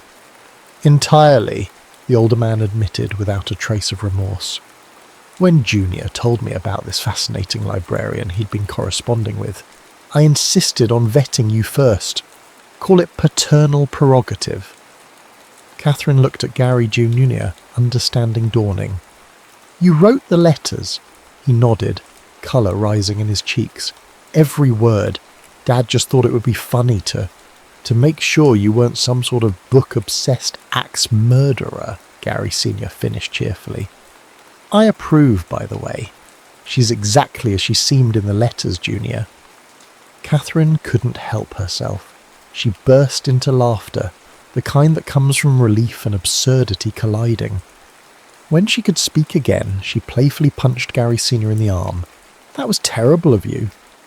Guilty as charged, he agreed, not looking remotely contrite. But now that we've established you're not dangerous, unless one counts that right hook, I should head home before my wife thinks I've run off with a mistress. He winked at Catherine, then clasped his son's shoulder. Don't mess this up, Junior. As Gary Sr. walked away, his son turned to Catherine with a mixture of embarrassment and hope. I swear this wasn't my idea. I'd understand completely if you want to call it a day after this. Catherine studied him, the same height as his father but with broader shoulders, the same intelligent eyes but with laugh lines still in their early stages. He was holding a weathered copy of T.S. Eliot's collected poems. Do you argue with Eliot in the margins too? She asked. He glanced down at the book in his hands and smiled. Constantly. He's brilliant but occasionally insufferable. I think, Catherine said slowly, that I'd still like to take that walk, if the offer stands. I have a lot of questions about a certain annotated novel. They walked from Penn Station to Bryant Park, the October afternoon softening into early evening. Gary explained how the book had ended up at the bookstore. I was between apartments last year and had to sell some of my library. I tried to keep the books I'd annotated, but a few slipped through. I had to pack in a hurry when my old lease ended unexpectedly. Including The Quiet Hours, Catherine said, which somehow found its way to you. He glanced at her with a smile that crinkled the corners of his eyes. Dad calls that literary fate. The initial awkwardness dissolved as they fell into the easy rhythm they had established through letters. Gary asked about the reference question she had mentioned in her last letter, a woman researching the history of female lighthouse keepers, and Catherine found herself gesturing animatedly as she described helping the patron find obscure historical records. You do tilt your head when you're interested in something, Gary observed, looking pleased. I'd imagine that. Catherine felt heat rise to her cheeks. What else did you imagine? That you'd be thoughtful and articulate in person, not just on paper, that your laugh would be genuine, that you'd call me out if I said something pretentious. He hesitated, then added more quietly, that I'd feel as comfortable with you in person as I did writing to you. And do you? She asked. More so, he admitted. Letters let you curate yourself. This is messier, but better. They found an empty bench in Bryant Park and sat watching the last golden light fade from the sky. A street musician played saxophone nearby, the notes floating through the crisp air. Tell me something you didn't put in a letter, Catherine said.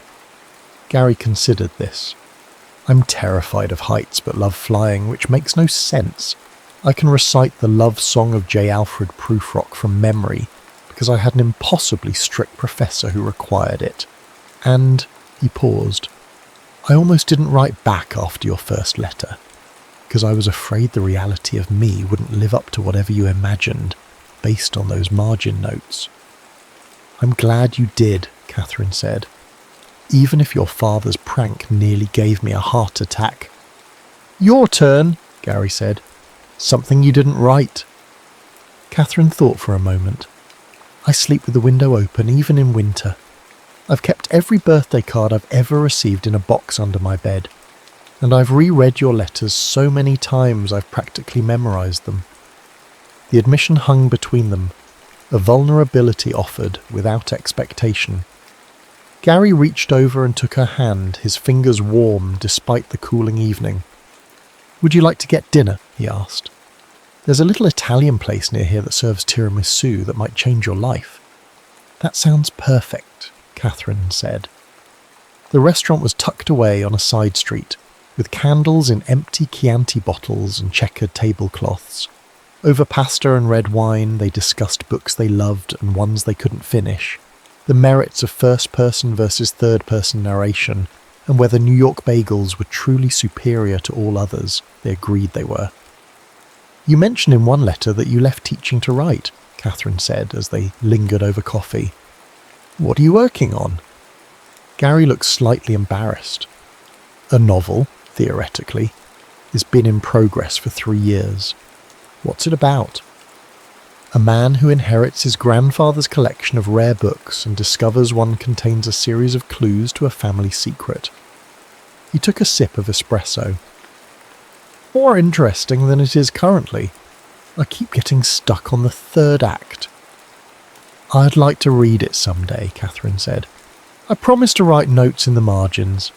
Gary laughed. "That would be fitting." After dinner they walked through the city, intentionally getting a little lost, discovering a hidden courtyard with a forgotten fountain, browsing a late-night bookstore where they challenged each other to find the most obscure title, and finally stopping for ice cream despite the October chill.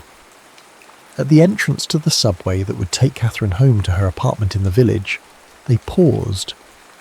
"I have a confession," Gary said, suddenly serious. "I kept a copy of another book with my notes, a companion volume to The Quiet Hours. It's called The Luminous Dark. Same author." Catherine raised an eyebrow. "Are you bribing me for a second date with the promise of more marginalia?" "Is it working?" he asked with a hopeful smile. In answer, Catherine rose on her tiptoes and kissed him lightly. "Yes," she said, "but I'd have said yes anyway." 2 years later, Catherine adjusted the framed photograph on her desk. She and Gary on the steps of the New York Public Library, his arm around her waist, both laughing at something now forgotten. Outside her office window, Columbia University's campus was blanketed in fresh December snow, students hurrying between buildings with hunched shoulders and colourful scarves. Her new position as Special Collections Librarian had come with an actual door she could close, a luxury she still hadn't tired of after 6 months.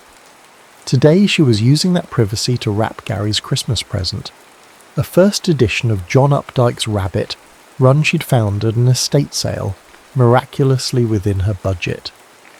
A knock interrupted her careful creasing of the wrapping paper. "Come in," she called, hastily covering the book with a folder. Gary poked his head in, cheeks flushed from the cold. "Ready for lunch?" "I'm starving." "Just finishing something up," she said. 5 minutes?" Instead of leaving, he entered and closed the door behind him, unwinding his scarf. "I had a surreal experience this morning," he said, perching on the edge of her desk.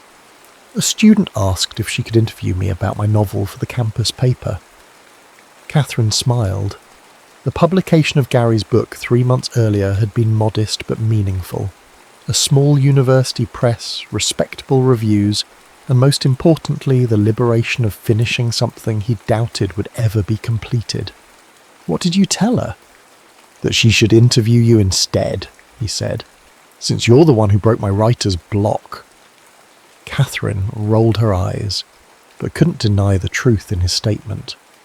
After months of dating, she had finally convinced Gary to let her read his manuscript.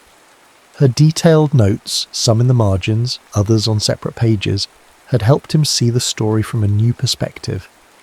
"Did you also tell her that the romantic subplot was entirely invented and bears no resemblance to us meeting through a book?" she asked. Gary laughed. "Some things are just for us to know." Catherine opened her desk drawer and removed a small package wrapped in simple brown paper. "Since you're here, you might as well have this now." Gary raised his eyebrows. "Christmas is still 2 weeks away." "This isn't your Christmas present," she explained. "It's an anniversary gift. 2 years ago today, I found a book with notes in the margins." Gary carefully unwrapped the package to reveal a slim volume bound in faded blue cloth. His eyes widened as he recognized The Quiet Hours. "How did you find it again?" he asked, turning it over in his hands with reverence. "I've been in touch with Mr. Grayson for months. He's been keeping an eye out, calling other booksellers. It turned up in a shop in Boston." Gary opened the book, fingers tracing his younger self's handwriting. "I can't believe some of the pretentious things I wrote," he said with a self-deprecating laugh. "Listen to this. Harmon understands that true connection requires vulnerability, but she fails to acknowledge the courage such vulnerability demands." He shook his head. "What did I know about vulnerability at 25? Catherine moved to stand beside him, looking over his shoulder at the familiar pages. "I fell in love with your mind through those notes." Gary closed the book and set it carefully on the desk, then pulled Catherine into an embrace. "And I fell in love with yours through your letters." He kissed her forehead. "I've been thinking, what if we wrote a book together?" "What kind of book?" she asked, intrigued. "Letters between strangers who connect through literature. We could each write one character's perspective." Catherine considered the idea, warmth spreading through her at the thought of creating something together. "I'd like that," she said, "as long as we promise not to let your father write the ending." Gary laughed and kissed her properly. "Deal," he said against her lips. "Though I have to admit, his plot twist worked out pretty well for us." On her bookshelf at home, Catherine had created a special section, her collection of books with meaningful marginalia. Some contained Gary's thoughts from before they met. Others held conversations they'd had in the margins since then, agreements and arguments and inside jokes captured in ink. And there was space for many more, a library of love letters built word by word in the white spaces that most people overlooked. The end.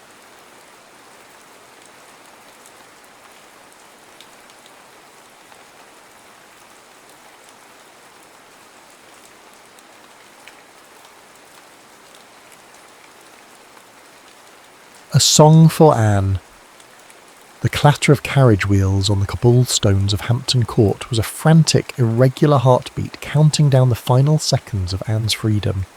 Through the thick, leaded glass, the palace rose from the autumn mist not as a home, but as a fortress of gilded stone and suffocating grandeur. Each turret and battlement seemed to whisper the same cold truth. Her life was no longer her own. In Brittany she was the Duchess Anne, a ruler in her own right, her will the law of the land. Here she was a political necessity, a name on a treaty, a womb intended to secure an alliance.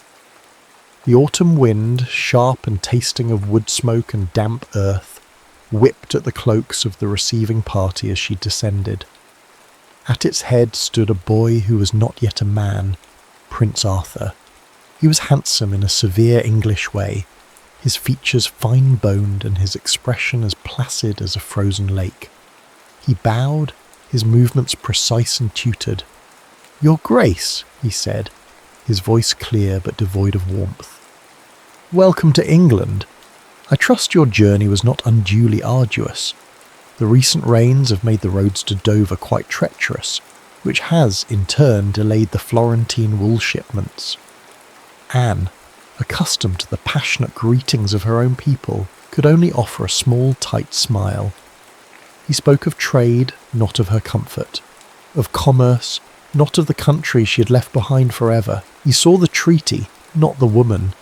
She was led through echoing corridors, her silk gown rustling, like dry leaves skittering across a grave. Tapestries depicting epic battles and stoic saints absorbed the sound of her footsteps, their woven figures seeming to watch her with pitiless eyes. Everything was meant to impress, to intimidate, to remind her of the power she was being married into and the powerlessness of her own position within it. Her private chambers were opulent, a cage spun from gold thread and carved oak. A fire roared in the hearth, but its heat could not reach the chill that had settled deep in her bones. Her ladies-in-waiting fussed around her, chattering in French about the richness of the fabrics and the quality of the silver ewers, but their words were a meaningless buzz, like flies against a window pane. Later that evening, at the welcome feast, Anne sat beside Prince Arthur, a silent effigy in crimson and gold. The great hall was a cacophony of clattering plates, booming laughter, and the drone of courtiers vying for favour. Across the sea of faces she felt 1,000 eyes on her, measuring her, judging her.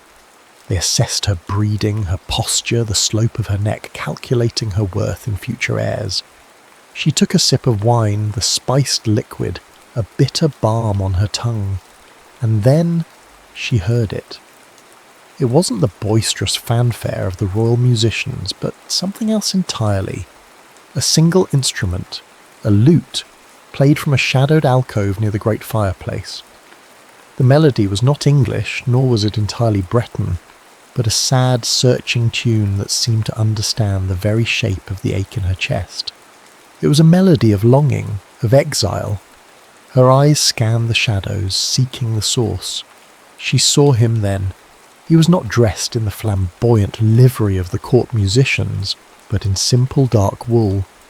His head was bent over his instrument, his dark hair falling across his brow. His fingers moved over the strings with a lover's intimacy, coaxing from the wood and gut a sound so pure and sorrowful it silenced the chaos in her mind. He was an island of quiet intensity in an ocean of noise. He looked up just for a moment, his gaze sweeping the hall, and for a fraction of a second his eyes, dark and deep, seemed to meet hers. There was no recognition, only a shared momentary stillness. Then a courtier laughed too loudly. The spell was broken, and he retreated back into his music, into the shadows. That night, alone in the vast cold bed, Anne listened to the autumn wind howling through the narrow windows of her chamber. It sounded like a lament.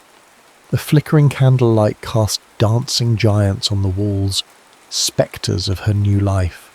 She thought of the cold prince, the prying eyes, the crushing weight of her jewelled gown, and she thought of the man with the lute, whose music had spoken a language she understood better than any words uttered that day. She pulled the heavy furs closer, a single tear tracing a cold path down her temple and into her hair. In Brittany I was a duchess, she thought, the words a silent, bitter refrain. Here I am merely a treaty signed in flesh.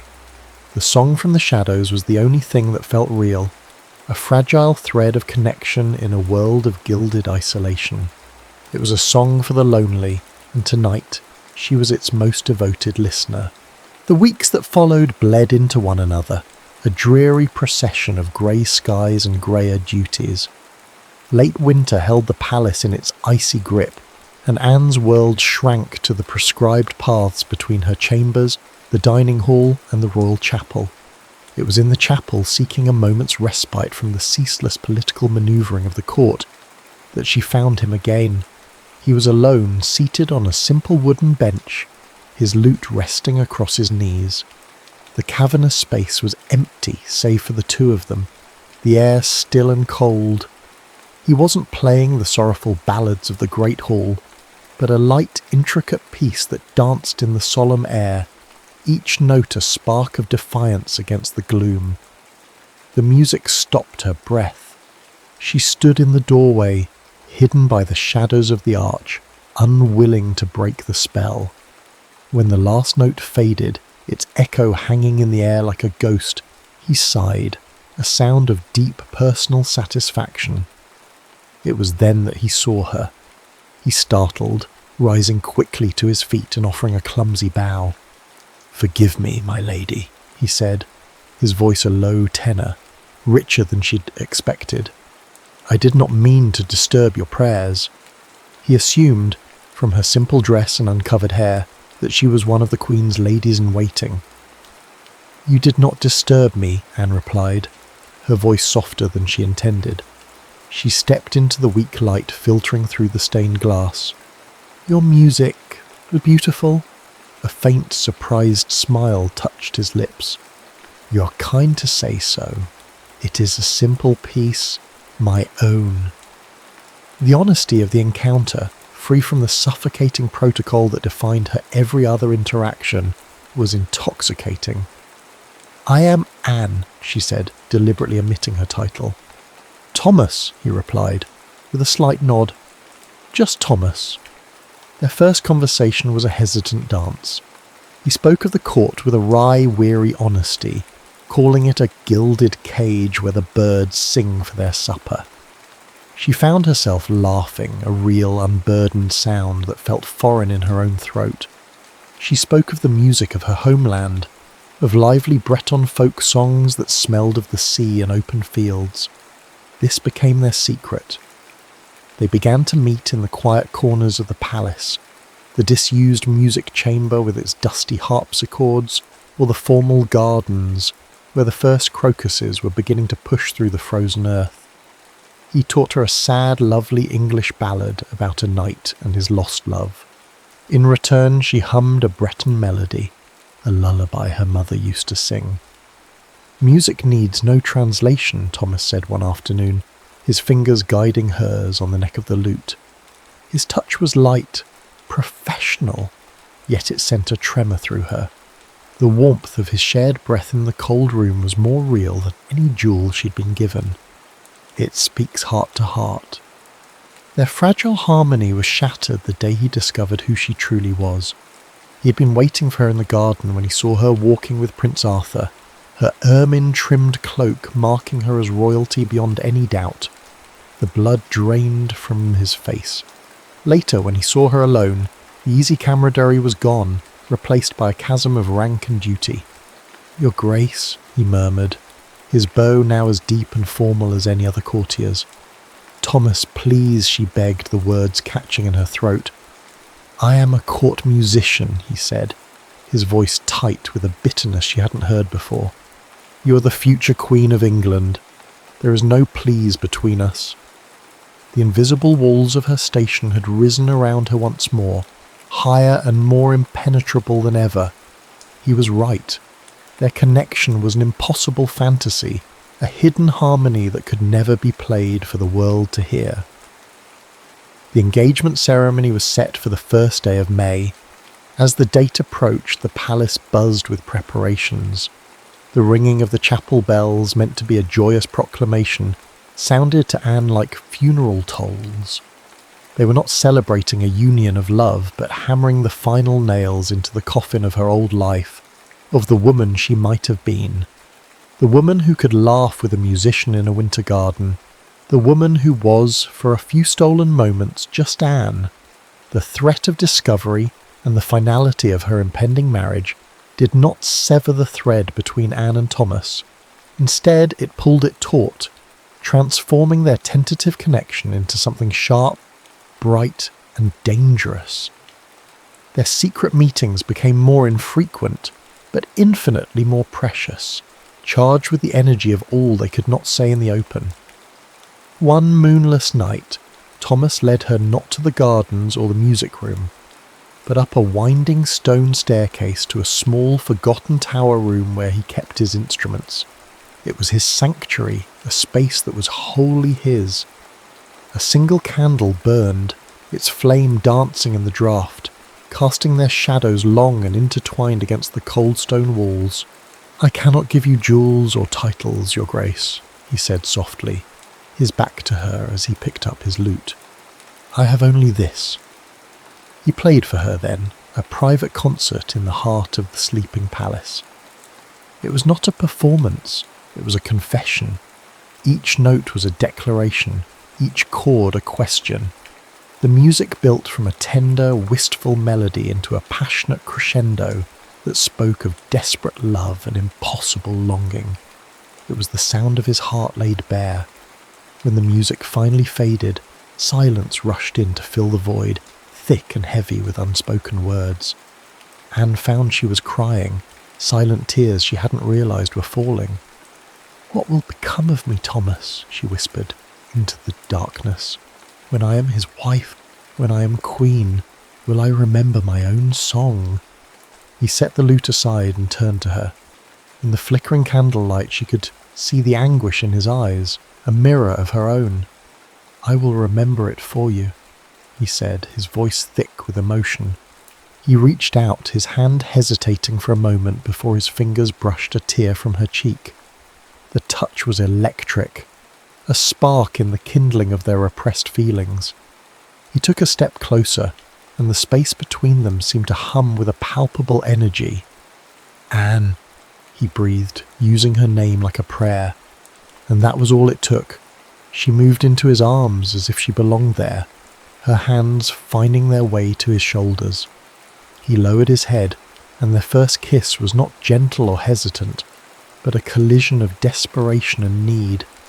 It was the taste of rain on dry earth, of solace after a long battle. As if on cue, a low rumble of distant thunder echoed from beyond the tower walls, a soundtrack to the storm breaking inside them. In the aftermath, wrapped in the safety of the small room, they shared their truths.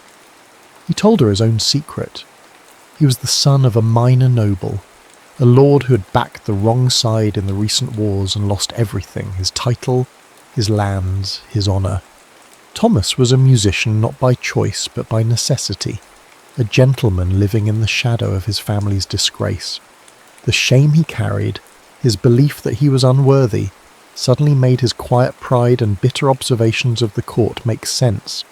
His vulnerability unlocked her own. Inspired by his courage, by the raw, honest music of his heart, Anne felt a stirring of her own forgotten artistry. In the stolen hours of the following week, she began to compose again, scratching out melodies on scraps of parchment. The notes flowed from her like a confection, a secret diary written in a language only he could truly understand, but their stolen world was too fragile to last. A lady-in-waiting, a woman with sharp eyes and a sharper tongue, began to notice Anne's absences. Her questions became more pointed, her gaze more suspicious. One evening, as Anne slipped away to meet Thomas, the woman's eyes followed her down the corridor, a glint of jealous calculation in their depths. The heartbeat of their love was now matched by the rhythm of approaching danger, and they both knew that the beautiful, dangerous crescendo they had built could not be sustained. It had to break. The final weeks before the wedding descended like a shroud. The palace became a hive of frantic activity, the sound of seamstresses in Anne's chambers like the frantic fluttering of 1,000 sparrows trapped in a cage. They swarmed around her, pinning silks and velvets, their needles flashing like tiny silver daggers. She stood for hours, a living doll being dressed for sacrifice, the weight of the brocade and pearls a physical manifestation of her inescapable duty. One afternoon, a page brought Thomas a sealed letter bearing a French crest. A patron in Paris, a duke who had heard of his talent, was offering him a position at his court, a prestigious appointment, a chance for a new life, and most importantly, a clean escape before scandal could erupt and ruin them both. The letter was a lifeline, but it felt like a noose. To accept it meant leaving Anne to her fate. The breaking point came not with a clash of swords, but with a quiet, overheard conversation. Passing the king's private study, Anne paused as she heard her name. The door was slightly ajar, and the voices of King Henry and Prince Arthur drifted out, cold and pragmatic. "She has strong hips and a healthy constitution," the king said, his voice laced with the dry calculation of a horse breeder. "God willing, she will be quick with a son. An heir is paramount. The alliance with Brittany depends on it." "She is quiet," Arthur noted, his tone indifferent. "She will not cause trouble. A broodmare." The word screamed in her mind, a brand of hot iron on her soul. Her value, her entire existence was reduced to her ability to produce an heir. She was not a partner, not a person, but a vessel. The last of her romantic illusions about finding some small measure of respect in this marriage dissolved, leaving a bitter, cold emptiness. That night, she met Thomas in the gardens, the wind howling around them like a keening grief. The air was electric with their shared misery. "I received an offer," he told her, his face a mask of turmoil. "From France. We could go, Anne. Together. We could disappear. I would work, I would play in taverns. It wouldn't matter, as long as we were free." He gripped her arms, his eyes wild with a desperate hope. "Come with me."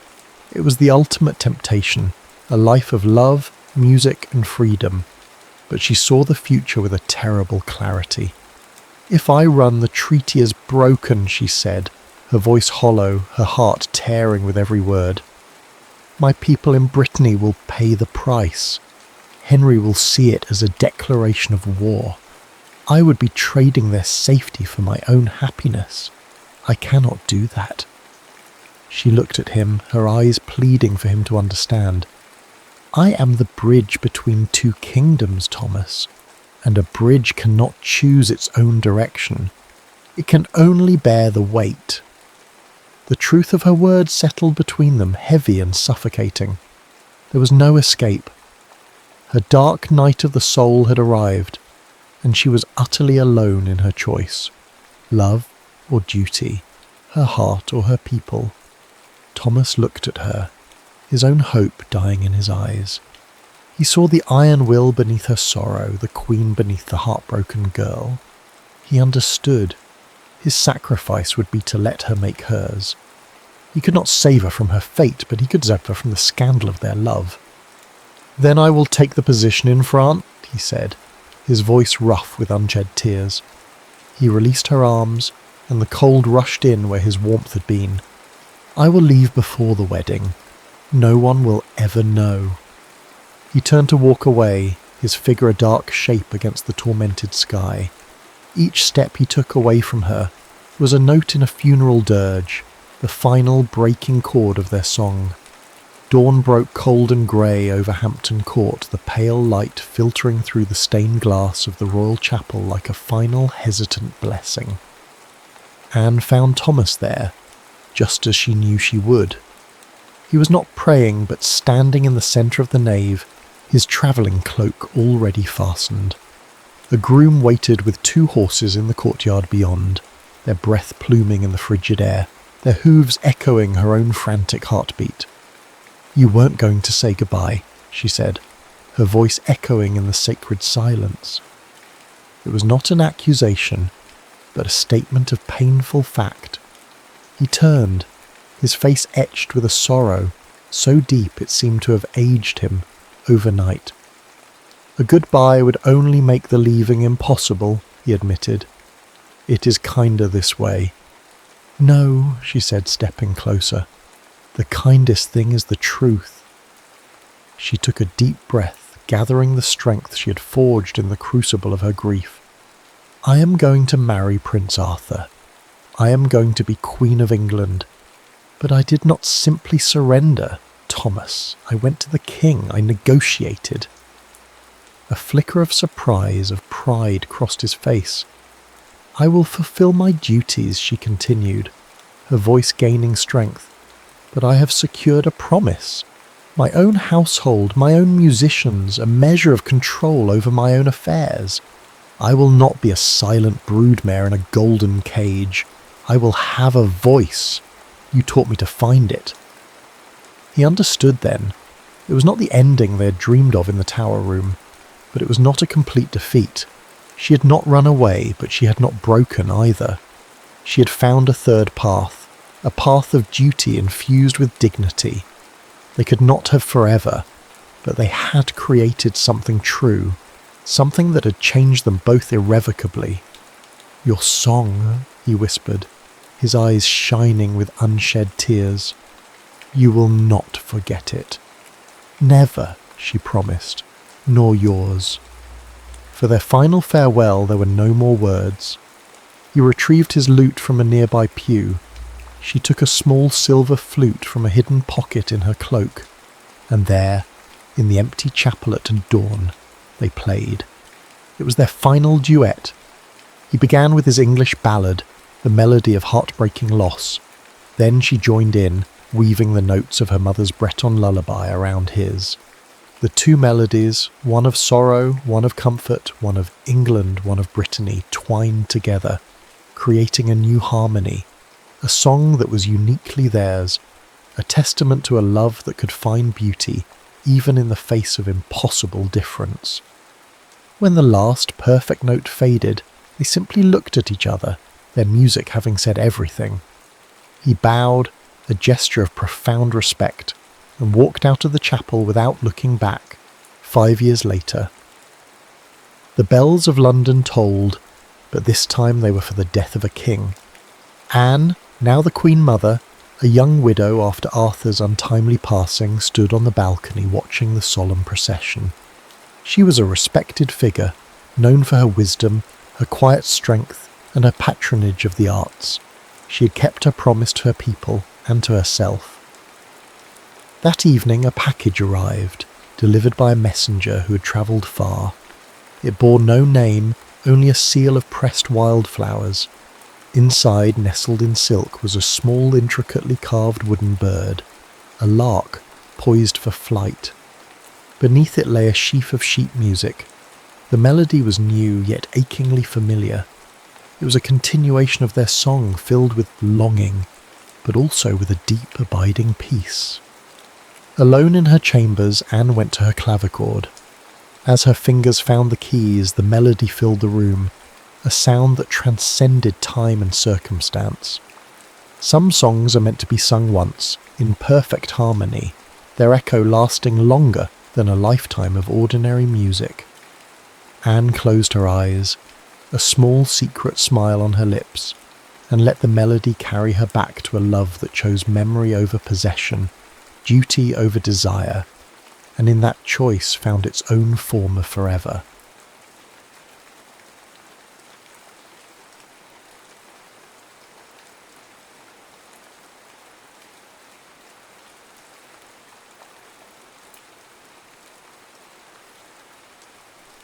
The Venetian Masquerade, beneath the golden mask.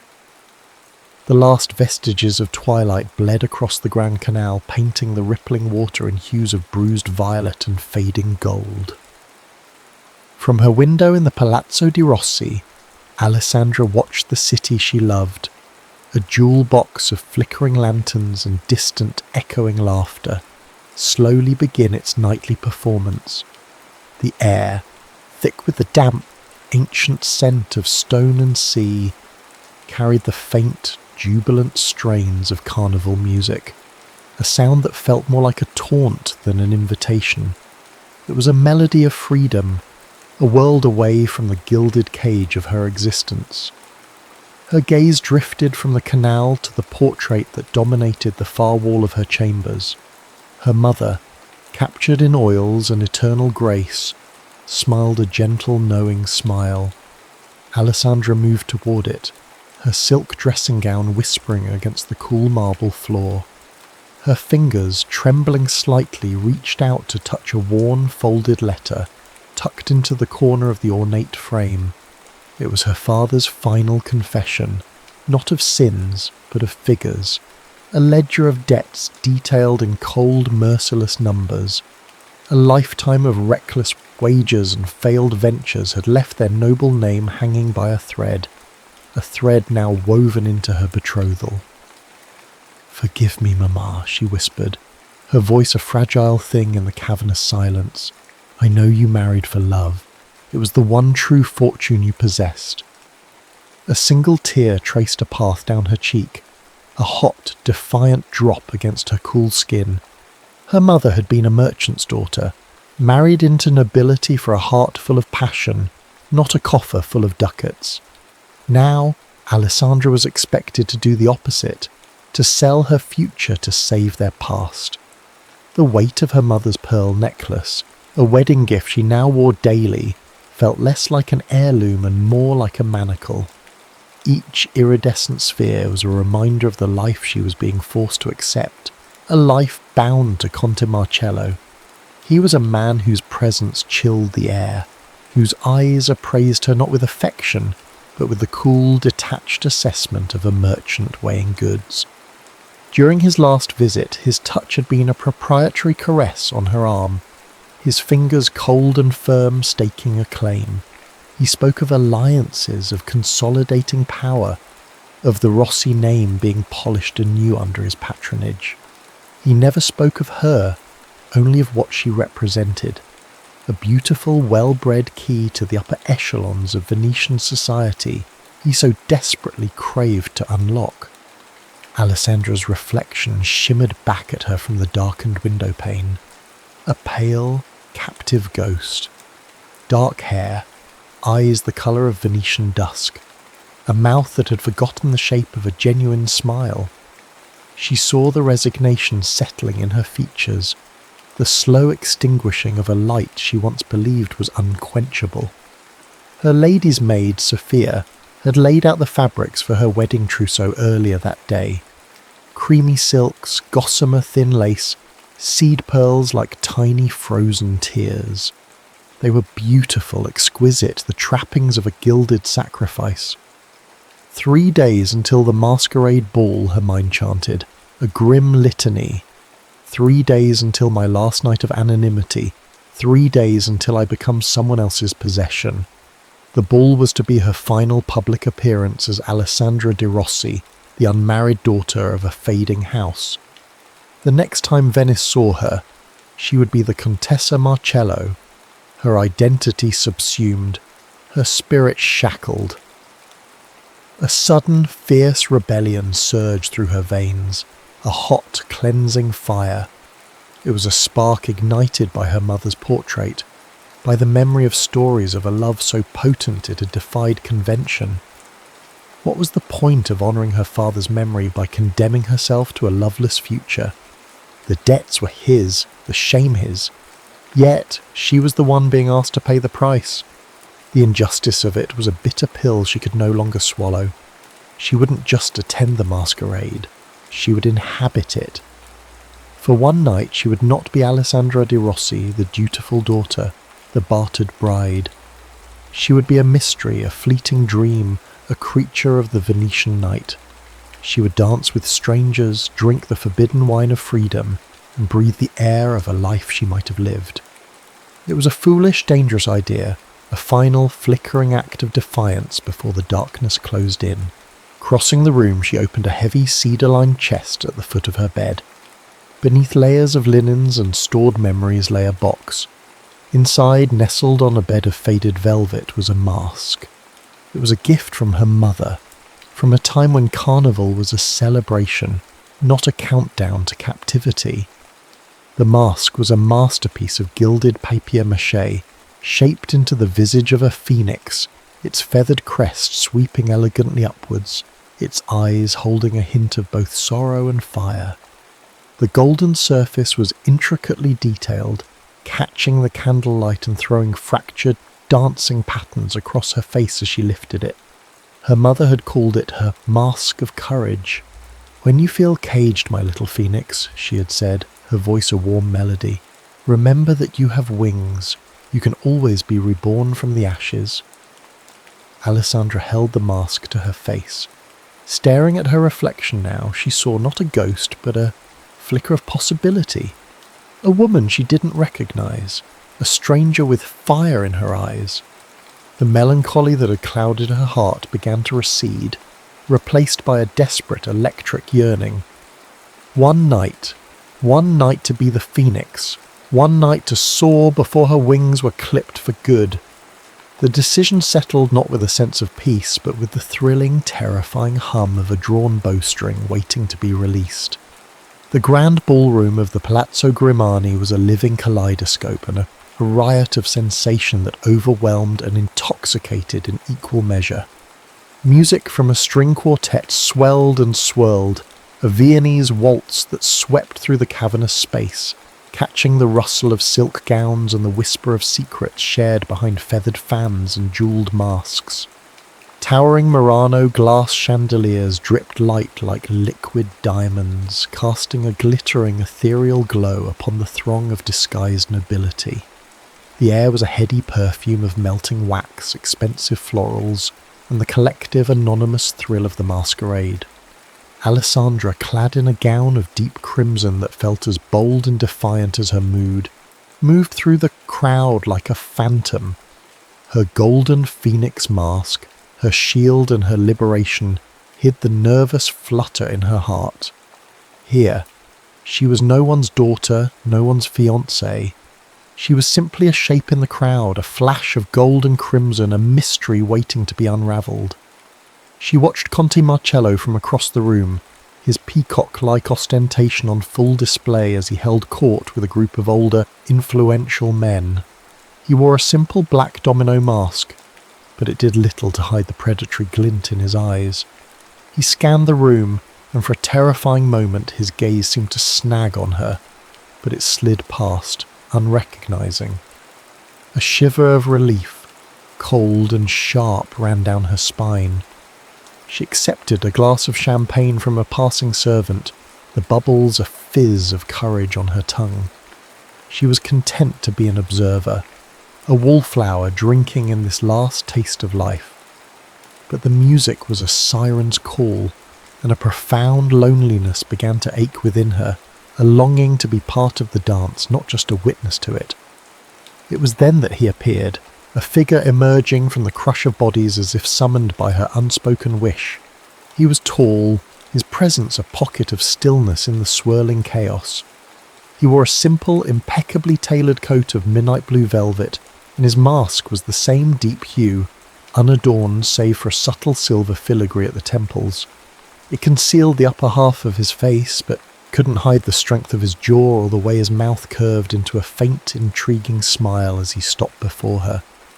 "A phoenix, signora?" His voice was a low baritone, a smooth, rich sound with an accent she couldn't quite place.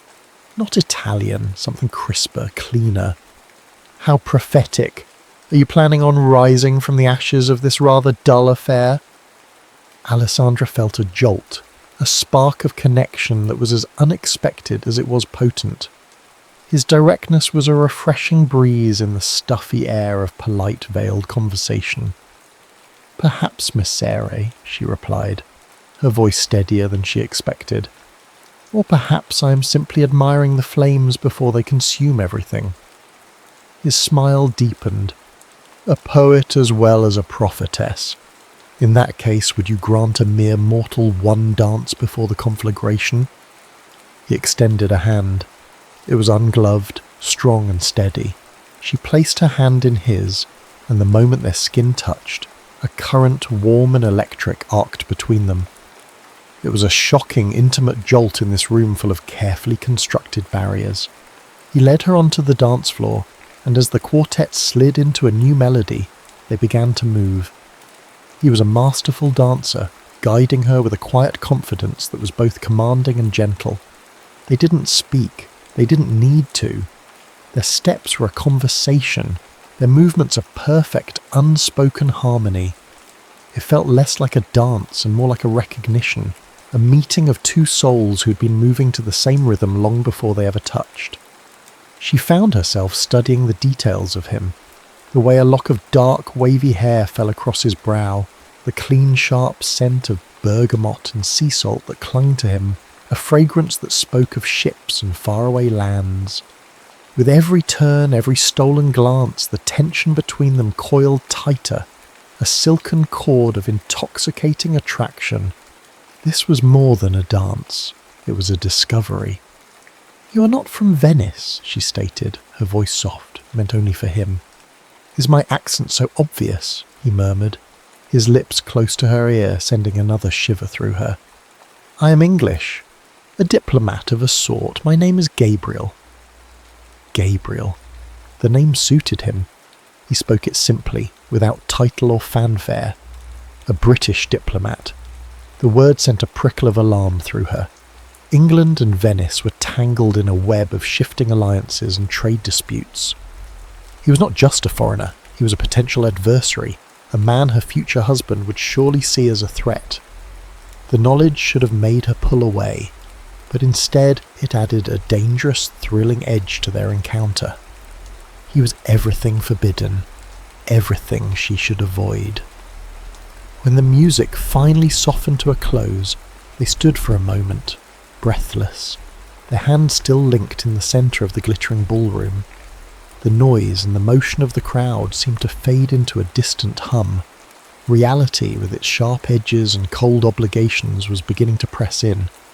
"The air in here has grown thick," Gabriel said, his gaze intense. "There is a balcony overlooking the canal. Would you join me for a moment of quiet?" She gave a single decisive nod. He didn't release her hand, but instead threaded his fingers through hers, a bold and possessive gesture that made her heart leap. He led her away from the dance floor, through a set of French doors, and out into the cool, moon-drenched night. They were alone. The music was a muted whisper behind them, the only sounds the gentle lapping of water against the palazzo's stone foundations, and the frantic beating of her own heart. The moonlight silvered the edges of his mask, casting his mouth and jaw in sharp relief. Slowly, as if asking for permission, he reached up with his free hand and gently untied the ribbon of his mask, letting it fall away. His eyes, now revealed, were a startling clear blue, the colour of the sea on a winter's morning. They were kind eyes, yet they held a deep melancholic wisdom, as if they had witnessed more sorrow than a man his age should know. And, his gaze fixed on her mask, he lifted his hand to her face. His touch was feather-light, hesitant, a stark contrast to Marcello's cold possession. With a shared breath, he reached for the ribbons of her phoenix mask. The world seemed to stop as he slowly, carefully, began to untie the knot, preparing to reveal the woman behind the golden facade. The golden phoenix mask slipped from her face, and in the pearlescent moonlight, Alessandra felt utterly, terrifyingly exposed. The cool night air kissed her skin, a startling sensation after the warmth and anonymity of her disguise. Gabriel's sea-blue eyes held hers, and in their depths she saw not the disappointment or calculation she might have expected, but a look of profound, almost reverent recognition. He didn't know her name, but he saw her. "Alessandra," she whispered, the name feeling foreign on her own lips after a night of being nobody. "Alessandra," he repeated, his voice a soft caress. "It's beautiful." He didn't release her, but instead let his thumb trace the delicate line of her jaw, a touch so tender it made her tremble. "Your mask was of a phoenix, now I see why. There is fire in you." Before she could fashion a reply, he gestured toward a stone bench in a hidden alcove of the Grimani Gardens, shrouded by overgrown jasmine vines whose white blossoms perfumed the air with a cloyingly sweet scent. They sat, the city's distant revelry a mere murmur. The quiet felt more intimate than any crowded ballroom. He told her he was a British diplomat tasked with investigating whispers of corruption in the Venetian trade routes, a rot that threatened to poison relations with England. "I came to Venice for duty, Alessandra," he confessed, his gaze fixed on the dark, shimmering water of the canal. "I never expected to find my soul." The raw honesty of his words unlatched a door in her own heart. The carefully constructed walls of duty and resignation began to crumble. "And I," she began, her voice gaining a strength she didn't know it possessed, "came to this ball for one last night of freedom. In 2 days I am to be married." She didn't say to whom. She didn't want to taint this perfect stolen moment with Marcello's name. But the weight of the admission hung between them, heavy and cold. Gabriel's hand, which had been resting near hers on the bench, covered her own. His warmth was a small, solid anchor in the swirling tide of her emotions. "To a man you love?" he asked, his voice gentle, devoid of judgment. Alessandra laughed, a short, bitter sound. "Love is a currency my family can no longer afford. It is a political arrangement to secure my family's name." A shared silence fell, filled with the unspoken understanding of loss and sacrifice. He told her of his older brother, a naval officer lost to a cannonball in a skirmish with French privateers. "He was the brave one," Gabriel said, a shadow passing over his handsome features. "I have spent my life trying to live up to his ghost, shackling myself to duty as a way to honour his sacrifice. I believed it was my penance, that my touch destroys what I love." In turn, she spoke of her parents, of their passionate whirlwind love that had been the talk of Venice, and of the slow, tragic decline after her mother's death from a sudden fever. Her father, lost in his grief, had gambled away their legacy, chasing the ghost of a happiness he could never recapture. Their stories, though born of different circumstances, resonated with the same painful chord of love and loss. It was as if they were two halves of the same fractured soul, finding their missing piece on a moonlit balcony in Venice. "How can 3 hours feel like a lifetime, yet pass like a heartbeat?" she murmured, more to herself than to him. "Because some moments are a lifetime," he answered, turning to face her fully. He suggested a gondola, a desire to escape the palace grounds entirely, to steal a few more moments from the relentless march of time. They found a lone gondolier dozing near a small private dock, and soon they were gliding through the city's liquid labyrinth. Away from the grandeur of the Grand Canal, the smaller waterways were quiet, mysterious, flanked by the sleeping faces of ancient palazzos. The only sounds were the gentle splash of the gondolier's oar and the distant haunting melody of a lone singer somewhere in the night. The gondola slipped into the narrow channel leading toward the Bridge of Sighs. The enclosed bridge loomed above them, a dark, poetic link between the Doge's palace and the prison. Legend claimed that lovers who kissed in a gondola beneath it at sunset would be granted eternal love. But under the stark silver light of the moon, it felt more poignant, a place of endings and the beginnings. As they passed into the shadow of the bridge, the gondola slowed. Gabriel reached out, his fingers gently cupping her face. The world narrowed the space between them. The moonlight, the water, the distant music, it all faded away, leaving only the intensity of his gaze. He leaned in and she met him halfway, a silent, mutual surrender. His lips were soft, hesitant at first, then deepening with a passion that mirrored the desperate, aching longing in her own soul. It was not the chaste, passionless kiss of a betrothed couple. It was a kiss of discovery, of hunger, of two people finding a home in one another. It was a kiss that tasted of champagne and salt and bittersweet possibilities. It was a promise and a heartbreak all at once, a perfect, impossible moment suspended in time. As their lips parted, the first hint of dawn was bruising the eastern sky, a pale, pearly grey that threatened to shatter their nocturnal spell. The magic was dissolving, the beautiful illusion giving way to the cold, hard light of day. Reality, with its impending wedding and political duties, was no longer a distant threat but an imminent, crushing certainty. The spell was breaking, and the ache in Alessandra's chest was the sound of her heart tearing in two. The chiming of the clock in the Piazza San Marco was a relentless metallic heartbeat, each hour a nail in the coffin of Alessandra's freedom. Dawn had broken, stripping the magic from the Venetian night and leaving behind a stark, unforgiving reality. Her wedding was tomorrow. In her chambers, Sophia moved with a sombre reverence, laying out the ivory silk of her wedding dress. The gown, which had once seemed merely beautiful, now looked like a shroud. Its intricate lacework was a web, its train a chain. Alessandra stared at it, her body numb, her mind still replaying the kiss beneath the Bridge of Sighs, the feel of Gabriel's hand in hers, the impossible hope he had ignited. Meanwhile, in a dimly lit office near the Rialto Bridge, Gabriel's world was also unravelling. His investigation had borne bitter fruit. Poring over shipping manifests and intercepted letters by the light of a sputtering candle, he had found the linchpin of the corruption, the Venetian nobleman secretly funneling information and diverting British cargo for his own profit. The name on the documents, signed with an arrogant flourish, made his blood run cold. Conte Marcello.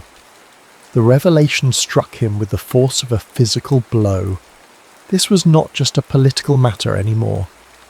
The man who held Alessandra's future in his cold, calculating hands was a traitor and a thief. Gabriel's love for her had now become politically dangerous, a liability that could not only jeopardize his mission, but could place Alessandra in the direct path of Marcello's wrath. If the Conte discovered their connection, he would not hesitate to use her, to crush her, to ensure her silence. The thought of his love bringing her harm was a torment worse than any penance he had ever imagined. His instinct, honed by years of duty and the guilt from his brother's death, screamed at him to protect her by disappearing from her life. His choice felt like a betrayal of his own soul, but he saw no other way. He began to burn the few mementos from their night together. A dried jasmine blossom from the garden, a sketch he'd made of her phoenix mask from memory. He watched the paper curl and blacken, the image of her vanishing into smoke. It was a sacrifice, he told himself, for her safety. He penned a formal report to his superiors in London, and a separate, hastily scribbled note to Alessandra, a note filled with agonizingly vague apologies, and a promise that his actions were for her own good. He booked passage on a merchant ship leaving for England on the evening tide. That afternoon, Conte Marcello paid a visit. He found Alessandra in the Palazzo's formal salon, her face pale, her eyes hollow. He mistook her despair for bridal nerves. "Soon, my dear," he said, his voice slick with satisfaction. "All of Venice will envy you. Your family's name will be restored, polished to a brighter sheen than ever before." He took her hand, his touch possessive. "You are a wise woman to accept your duty. Refuse me and your family's name dies with your father's debts. Your father's legacy will be one of shame, whispered in every corner of this city." The threat was veiled, but the malice behind it was crystal clear. He was not her saviour, he was her jailer. As Sophia helped her into the wedding dress for a final fitting, something inside Alessandra snapped. The silk felt coarse against her skin, the veil a suffocating cloud. This wasn't duty, it was erasure. This wasn't saving her family's name, it was destroying her own soul. As Sophia turned to fetch her pearls, Alessandra reached up, her hand shaking with a furious energy, and tore the gossamer veil from her hair. The sound of ripping silk was a cry of rebellion, a sound of liberation. Just then, a street urchin, bribed by a handsome coin, delivered Gabriel's note. Her hands trembled as she broke the seal. The words were a dagger to her heart. "Forgive me, I must leave Venice. It is the only way to keep you safe." Safe? He thought a life with Marcello was safety. He thought a gilded cage was preferable to a shared risk. He was choosing for her, just as her father had, just as Marcello had. He was repeating the mistakes of his past, trying to protect someone by pushing them away, by silencing their voice in their own destiny. A desperate, defiant fire raged through her. She would not be a passive victim in her own story. She would not let him sacrifice their potential for a misguided sense of honour. Ripping off the suffocating bodice of the wedding gown, she threw on a simple dark cloak, her movements frantic and purposeful. She had to find him. She flew from the palazzo, a shadow moving through the labyrinthine streets of Venice as dusk began to fall. She ran through crowded campos and down deserted alleyways, her heart pounding a frantic rhythm against her ribs. She didn't know where his ship was docked, but she ran toward the sea, toward the smell of salt and tar, her only guide a desperate hope. She found him on a remote quay, his silhouette stark against the fading light, about to board a small tender that would take him to the anchored ship. "Gabriel," she cried, her voice raw. He turned, his face a mask of shock and anguish. "Alessandra, you shouldn't be here." "Don't you dare choose for me," she gasped, rushing to him, her hands gripping the front of his coat. Her eyes, wild with passion and fury, blazed up at him. "You speak of duty and safety, but you know nothing of it. Safety is not a life without love. It's a prison. If our love is dangerous, if we are to be destroyed, then let it be a fate we choose together, not one you impose upon me." Her words struck him with the force of truth, shattering his carefully constructed rationale. In her eyes, he saw not a woman who needed his protection, but an equal, a warrior willing to fight for their future. He saw the fire of the phoenix and he finally understood. Protecting her didn't mean leaving her.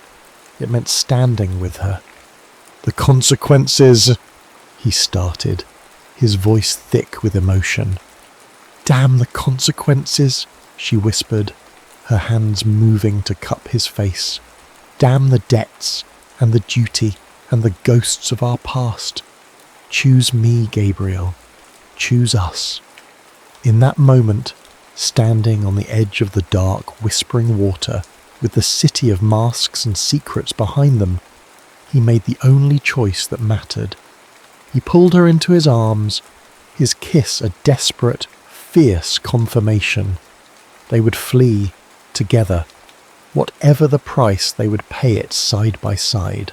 1 month later, the sound that woke Alessandra was not the chiming of a clock or the distant cry of a gondolier, but the gentle rhythmic sigh of waves washing over a sandy shore.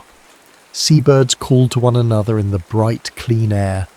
She opened her eyes to a room filled with sunlight, the salty breeze rustling the simple linen curtains of a window that looked out not onto a canal, but onto the vast, brilliant expanse of the Adriatic Sea.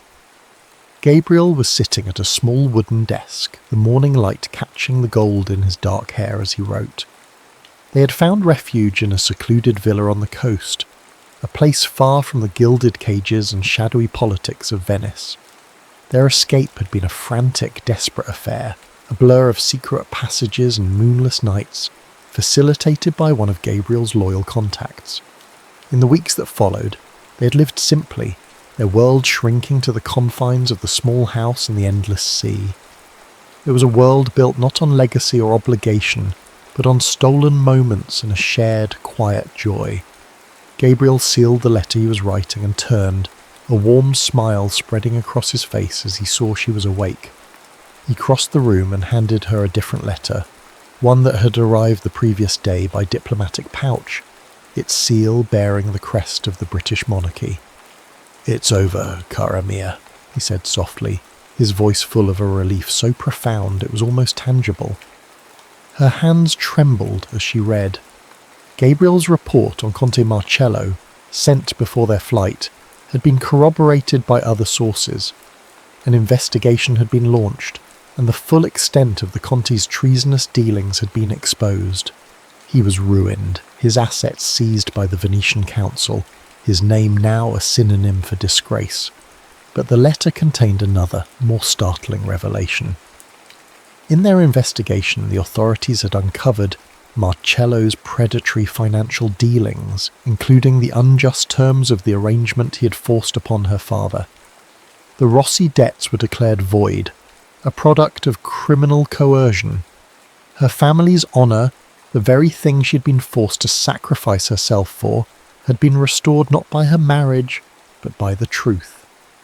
Tears welled in Alessandra's eyes, not of sorrow, but of a dizzying, overwhelming gratitude. They had not destroyed her family, they had, in a strange, circuitous way, saved it.